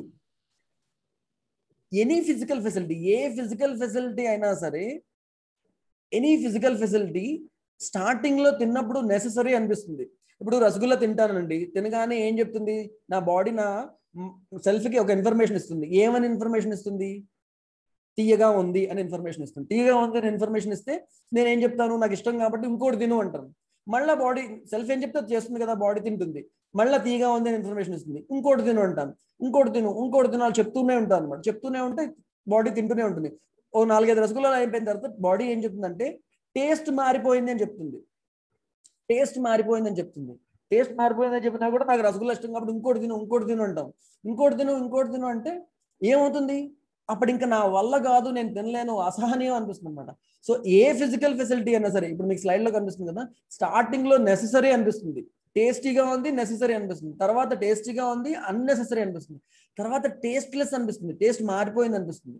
దాని తర్వాత ఇంటాలరబుల్ అయిపోతుంది, అవసరం అనిపిస్తుంది. దాని తర్వాత అనవసరం అనిపిస్తుంది. దాని తర్వాత టేస్ట్ మారిపోతుంది. దాని తర్వాత అసహనీయం అయిపోతుంది అనమాట. ఎనీ ఫిజికల్ ఫెసిలిటీ మీరు గమనించండి. సో మనమేమి ఫిజికల్ ఫెసిలిటీ నుంచి సంతోషం కావాలనుకుంటే ఎక్కువసేపు ఏది మన సంతోషాన్ని ఇవ్వలేకపోతుంది. అప్పుడు మనం ఏం చేస్తాం? ఈ ఫిజికల్ ఫెసిలిటీ నుంచి ఆ ఫిజికల్ ఫెసిలిటీ నుంచి తినడము, తిన్న తర్వాత టీవీ చూడడం తర్వాత ఫేస్బుక్ చూసిన తర్వాత వాట్సాప్ చూడడము, ఇలా వీటిల నుంచి సంతోషాన్ని వెతుక్కుంటూ సమయం గడిపేస్తున్నాం. ఎందుకంటే నిజమైన సంతోషం ఎక్కడి నుంచి వస్తుంది అనేది ఆ ఎరుకలో లేదు కాబట్టి, అవేర్నెస్ లో లేదు కాబట్టి. సో ఈ సెన్సేషన్ అనేది ఆ టైంలో తాత్కాలికంగా ఎక్సైట్మెంట్ని ఇవ్వచ్చు, కానీ కంటిన్యూస్ హ్యాపీనెస్ని ఇవ్వలేకపోతుంది అనమాట. ఇది టెంపరీ హ్యాపీనెస్. బోర్ అయిపోతే మళ్ళీ ఇంకోటి ఇందులో చూడండి. సో దీనికి ఈ కంపెనీస్ వాళ్ళు, మ్యానుఫ్యాక్చరర్లు వీళ్ళు ఏం చేస్తున్నారంటే ఎక్కువసేపు మనల్ని ఎంగేజ్ చేయడానికి, ఆ ఫుడ్ ఎంత తిన్నా కూడా ఇంకా తినాలనిపించే దానికోసం అని చెప్పి రకరకాల రీసెర్చ్ చేసి బిలియన్స్ ఆఫ్ డాలర్స్ ఖర్చు పెట్టి ఆ ఫుడ్ ఎంత తిన్నా కూడా ఇంకా తినాలి అని అనిపించడం కోసం కొన్ని ఫ్లేవర్ ఎన్హాన్సింగ్ కెమికల్స్ ని యాడ్ చేస్తున్నారు. ఈ పిజ్జాలు, బర్గర్లు, ఈ బయట దొరికే మసాలా ఫుడ్స్ అన్నిటిలో కూడా కొన్ని flavour enhancing, taste enhancing chemicals add చేయడం వల్ల రకరకాల ఆరోగ్య సమస్యలు వస్తున్నాయి. అలాగే ఈ టీవీ చూస్తున్నప్పుడు మళ్ళీ ఇంకా కంటిన్యూస్ గా టీవీ చూడాలి అని అనిపించడం కోసం అని చెప్పి దానిలో చాలా ఇంగ్రీడియంట్స్, ఎలాంటి ఇంగ్రీడియంట్స్ అంటే మనకి సస్పెన్స్, థ్రిల్, వైలెన్స్, సెక్స్ ఇవన్నీ యాడ్ చేసి ఆ టీవీ ఎపిసోడ్ అయ్యే టైంకి 5 సెకండ్లో మళ్ళీ నెక్స్ట్ ఎపిసోడ్ వచ్చేలాగా మనకి ఎక్కడ గ్యాప్ లేకుండా కంటిన్యూస్ గా మన అటెన్షన్ గ్రాప్ చేసి మనకి ప్లెజర్ అనే ఫీలింగ్ కలిగించడం కోసం కంటిన్యూస్ గా చేయడానికి అన్ని రకాలుగా ప్రయత్నిస్తున్నారు. బయట నుంచి ఎక్స్టర్నల్ ఇన్ఫ్లుయెన్స్, ఎక్స్టర్నల్ మాన్యతలు జరుగుతూనే ఉన్నాయి కంటిన్యూస్ గా. సో ఇక్కడ గ్రాస్ మిస్అండర్స్టాండింగ్ ఏంటి అంటే హ్యూమన్ బీయింగ్ అనేవాడు బాడీ, నేను నా శరీరం మాత్రమే అనుకోవడమే గ్రాస్ మిస్అండర్స్టాండింగ్ అండి. నాకు రెస్పెక్ట్ వస్తుంది ఫిజికల్ ఫెసిలిటీస్ నుంచి, నేను వేసుకునే బట్టల నుంచి, నేను వేసుకునే నాకున్న ఇల్లు నుంచి, కార్ నుంచి, ఫిజికల్ ఫెసిలిటీస్ నుంచి వస్తుంది. అండ్ అది నాకు కంటిన్యూస్ గా రెస్పెక్ట్ కావాలి అంటే అన్లిమిటెడ్ ఫిజికల్ ఫెసిలిటీస్ నాకు కావాలి. ఇదంతా కూడా గ్రాస్ మిస్అండర్స్టాండింగ్ అనమాట. సో అన్లిమిటెడ్ ఫిజికల్ ఫెసిలిటీస్ ఉంటేనే నాకు రెస్పెక్ట్ ఉంటుంది కాబట్టి నేను అలా అక్యుములేట్ చేసుకుంటూ పోతాను, అలా కూడబెట్టుకుంటూ పోతాను అనమాట. దానివల్ల నాలో ఎప్పుడు కూడా సమృద్ధి అనే భావన కలగదు, ఎప్పుడు కూడా డిప్రైవేషన్, ఎప్పుడు కూడా నా దగ్గర లేదు, దారిద్రమే అనే ఫీలింగే కలుగుతుంది. ఇందాక చెప్పాను కేతన్ దేశాయ్ అని చెప్పి, అన్ని కోట్లు ఉన్నా కూడా 1800 కిలోలు బంగారం ఉన్నా కూడా అతనిలో సమృద్ధి అనేటువంటి భావన లేదు. సో మనం ఏమనుకుంటున్నాము? మనం కూడా మన శరీరమే అనుకుంటున్నామా? లేదు శరీరం కాకుండా వేరే ఉన్నది అనుకుంటున్నామా? ఫిజికల్ ఫెసిలిటీ అనే హ్యాపీనెస్ వస్తుంది అనుకుంటున్నామా? సెన్సేషన్ నుంచి హ్యాపీనెస్ వస్తుంది అనుకుంటున్నామా? ఎక్సైట్మెంట్ నుంచి హ్యాపీనెస్ వస్తుంది అనుకుంటున్నామా? వేరే వాళ్ళు డామినేట్ చేస్తే హ్యాపీనెస్ వస్తుంది అనుకుంటున్నామా? నాకున్నటువంటి అన్ని కోరికలు తీరిపోతే హ్యాపీనెస్ వస్తుంది అనుకుంటున్నామా? ఇది సరిగ్గా హ్యాపీనెస్ ఎక్కడి నుంచి వస్తుందో తెలియకపోతే అలా అనిపిస్తుంది అనమాట. కానీ మనలో రైట్ అండర్స్టాండింగ్ ఉంటే, మనలో క్లారిటీ ఆఫ్ థాట్ ఉంటే, ఈ ఫిజికల్ ఫెసిలిటీస్ ని సరిగ్గా యూటిలైజ్ చేసుకోవడం ద్వారా మన శరీరాన్ని మనం కాపాడుకోగలుగుతాము. ఈ ఎక్సైట్మెంట్ ఏదైతే ఉందో తాత్కాలికం మాత్రమే. నా లోపల ఏదైతే ఉందో కోఎగ్జిస్టెన్స్, నాతో పాటు చుట్టుపక్కల అందరితో నేను ఒక హార్మనీలో ఉండడం అనేది మాత్రమే నాకు సంతోషాన్ని ఇస్తుంది. ఈ రైట్ డిజైర్స్ ని మాత్రమే ఫుల్ఫిల్ చేసుకోవాలి. ఇదంతా కూడా చాలా అవసరం అనమాట. ఇది మళ్ళీ ఒకసారి చెక్ చేసుకోండి. మన కుటుంబంలో ఫిజికల్ ఫెసిలిటీస్ లేకపోవడం వల్ల ఎక్కువ ఇబ్బందులు ఉన్నాయా, లేకపోతే రిలేషన్షిప్ సరిగ్గా లేకపోవడం వల్ల మనం ఎంత సమయం ఫిజికల్ ఫెసిలిటీస్ కి వెచ్చిస్తున్నాము, ఎంత సమయం రిలేషన్షిప్ కి వెచ్చిస్తున్నాము. సో ఈ రోజు హోంవర్క్ ఏంటంటే, మీకు ఎంత ఫిజికల్ ఫెసిలిటీస్ మనకు కావాలి అండ్ ఎంత ఉన్నాయి.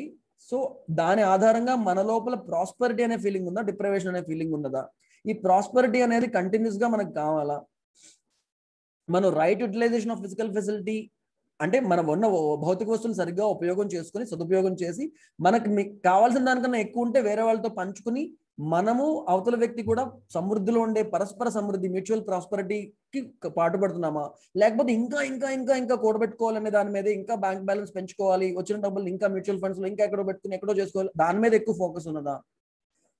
సో ఇదంతా కూడా మనం ఏ పని చేసినా కూడా దానికి వెనకాతల basic desire happiness and prosperity అనేది మనకు కనబడుతుందా. ఇది హోంవర్క్ అండి వాళ్ళకి. సో ఇక్కడతో 8 అయిపోయింది, ఇక్కడతో క్లోజ్ చేస్తున్నాను. ఏమైనా డౌట్స్ ఉంటే ఇప్పుడు 1-2 క్వశ్చన్స్ తీసుకుంటామండి, సమయం అయిపోయింది కాబట్టి.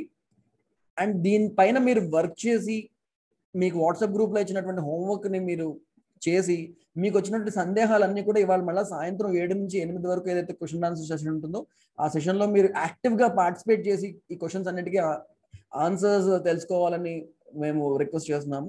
సో ఇప్పుడు ఏమైనా క్వశ్చన్స్ ఉంటే 1 or 2 క్వశ్చన్స్ మీరు మైక్ ఆన్ చేసుకుని అడగచ్చు, లేదా చాట్ విండోలో టైప్ చేయొచ్చు అండి. ఇప్పుడు దాకా చెప్పిన కాన్సెప్ట్లో ఏమైనా సందేహం ఉంటే, ఏదైనా క్లారిటీ లేదనుకుంటే కనుక.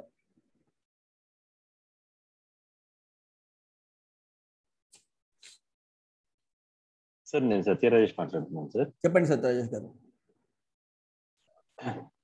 సార్ ఇప్పుడున్న మెంటల్ కండిషన్ కి, ఇప్పుడున్న వరల్డ్ వైడ్ సిచ్యువేషన్ ప్రకారము ఇంత అడ్వాన్స్డ్ టెక్నాలజీలో మొత్తం అన్ని రకాలుగా మనల్ని బ్లాక్ చేశారు. మనము ఒక మొబైల్ గ్యాడ్జెట్ లేకుండా ఒక రోజు కూడా ఉండలేము. ఒక ఇలాంటి ఇంత అంటే ఉగ్గ పెట్టుకోనికుండా ఉన్న సిచ్యువేషన్ ఉందన్నమాట. ఇప్పుడు మనం ఒకవేళ మొబైల్ తీసేసి పక్కన పెట్టేసి మనం వెళ్ళలేము. సో ఇలాంటి సిచ్యువేషన్ లో లక్కీగా మనకి మనం ఇలాంటి అవేర్నెస్ మీరు డిస్కస్ చేయడం వల్ల అట్లీస్ట్ లెట్స్ ఒక 10% చేంజ్ ని మనం తీసుకురావడానికి ప్రయత్నిస్తూ ఉన్నాం. సో యాక్చువల్లీ నా క్వశ్చన్ లేదా నా థాట్ ప్రాసెస్ మీతో షేర్ చేసుకుంటాను.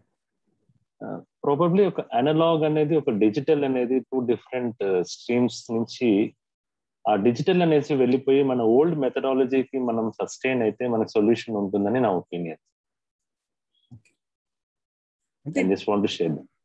ఇప్పుడు అనలాగ్ మాత్రమే డిజిటల్ లేనప్పుడు కూడా మనుషులు సంతోషంగా లేని వాళ్ళు ఉన్నారు, సంతోషంగా ఉన్న వాళ్ళు ఉన్నారు. ఈ డిజిటల్ గ్యాడ్జెట్స్ ని కూడా సదుపయోగం చేసుకుంటూ, ఫర్ ఎగ్జాంపుల్ ఈ ల్యాప్టాప్ ఉంది, వాట్సాప్ ఉన్నది, దీని ద్వారానే మీతో కనెక్ట్ అయ్యాం కదండి మేము. సో మిమ్మల్ని అందరినీ వాట్సాప్ గ్రూప్ లో పెట్టాము అండ్ మీకు హోంవర్క్స్ ఇస్తున్నాం వాట్సాప్ ద్వారా, ఈ ల్యాప్టాప్ ద్వారా మీతో కనెక్ట్ అయ్యి చేస్తున్నాము. దీన్ని సదుపయోగం చేసుకుని మేము ఇప్పుడు మీతో ఇవన్నీ పంచుకోవడం వల్ల మా సంతోషం పెరుగుతోంది. అండ్ మీలో కూడా సంతోషాన్ని పెంచి మీలో కూడా సమృద్ధి అనే భావన కలిగించడానికి ఇది ఒక మాధ్యమంగా ఈ డిజిటల్ ఇది పనిచేస్తుంది.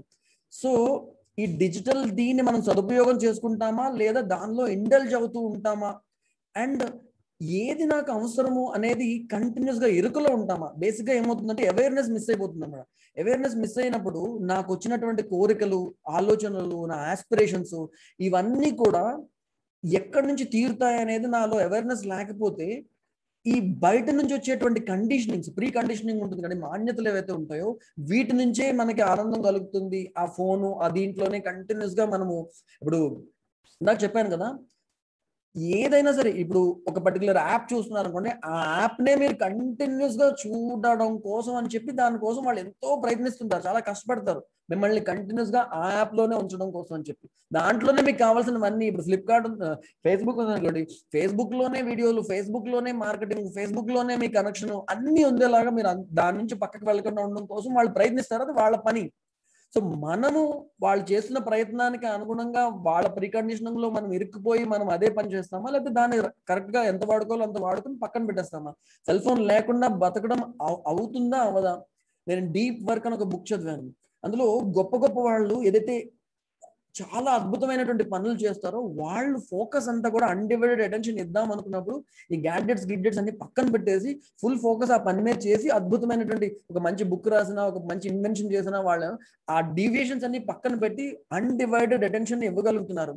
అలా ఇవ్వడానికి ఇప్పుడు మేము కూడా మా CHDFC ఫౌండర్ మెంబర్స్ అందరం కూడా రకరకాల ఎక్స్పెరిమెంట్స్ చేస్తున్నాం. వాట్సాప్ కంప్లీట్లీ తీసేయడము, లేకపోతే ఫోన్ ని పక్కన పెట్టేసి ఒక మామూలు జస్ట్ కీప్యాడ్ ఉండేటువంటి ఫోన్ లో సిమ్ పెట్టుకుని యూజ్ చేయడము, లేదా రకరకాల ఎక్స్పెరిమెంట్స్ చేస్తూ ఇది అవుతుందా, ఇలా అవుతుందా, కొంత సమయం మాత్రమే ఇవన్నీ చెక్ చేయడం, మెయిల్స్ కానీ లేకపోతే వాట్సాప్ కానీ రోజులో 1 గంట మాత్రమే చెక్ చేసి ఇలా అవుతుందని ఎక్స్పెరిమెంట్ చేస్తున్నాం. అలా ఎక్స్పెరిమెంట్ చేయడం ద్వారా ఎక్కువ ఫోకస్ ని లైఫ్ మీద ఇవ్వగలుగుతున్నాం.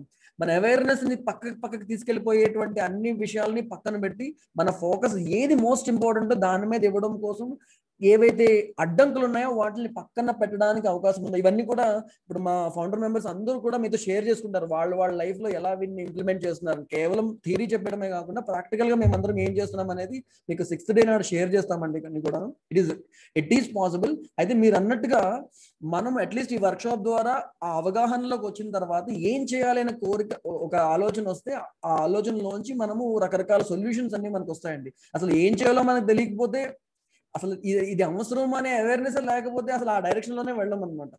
సో అట్లీస్ట్ ఆ డైరెక్షన్ లో తీసుకెళ్ళడానికి ఇంట్రొడక్టరీ వర్క్ షాప్ లాగా పనిచేస్తుంది.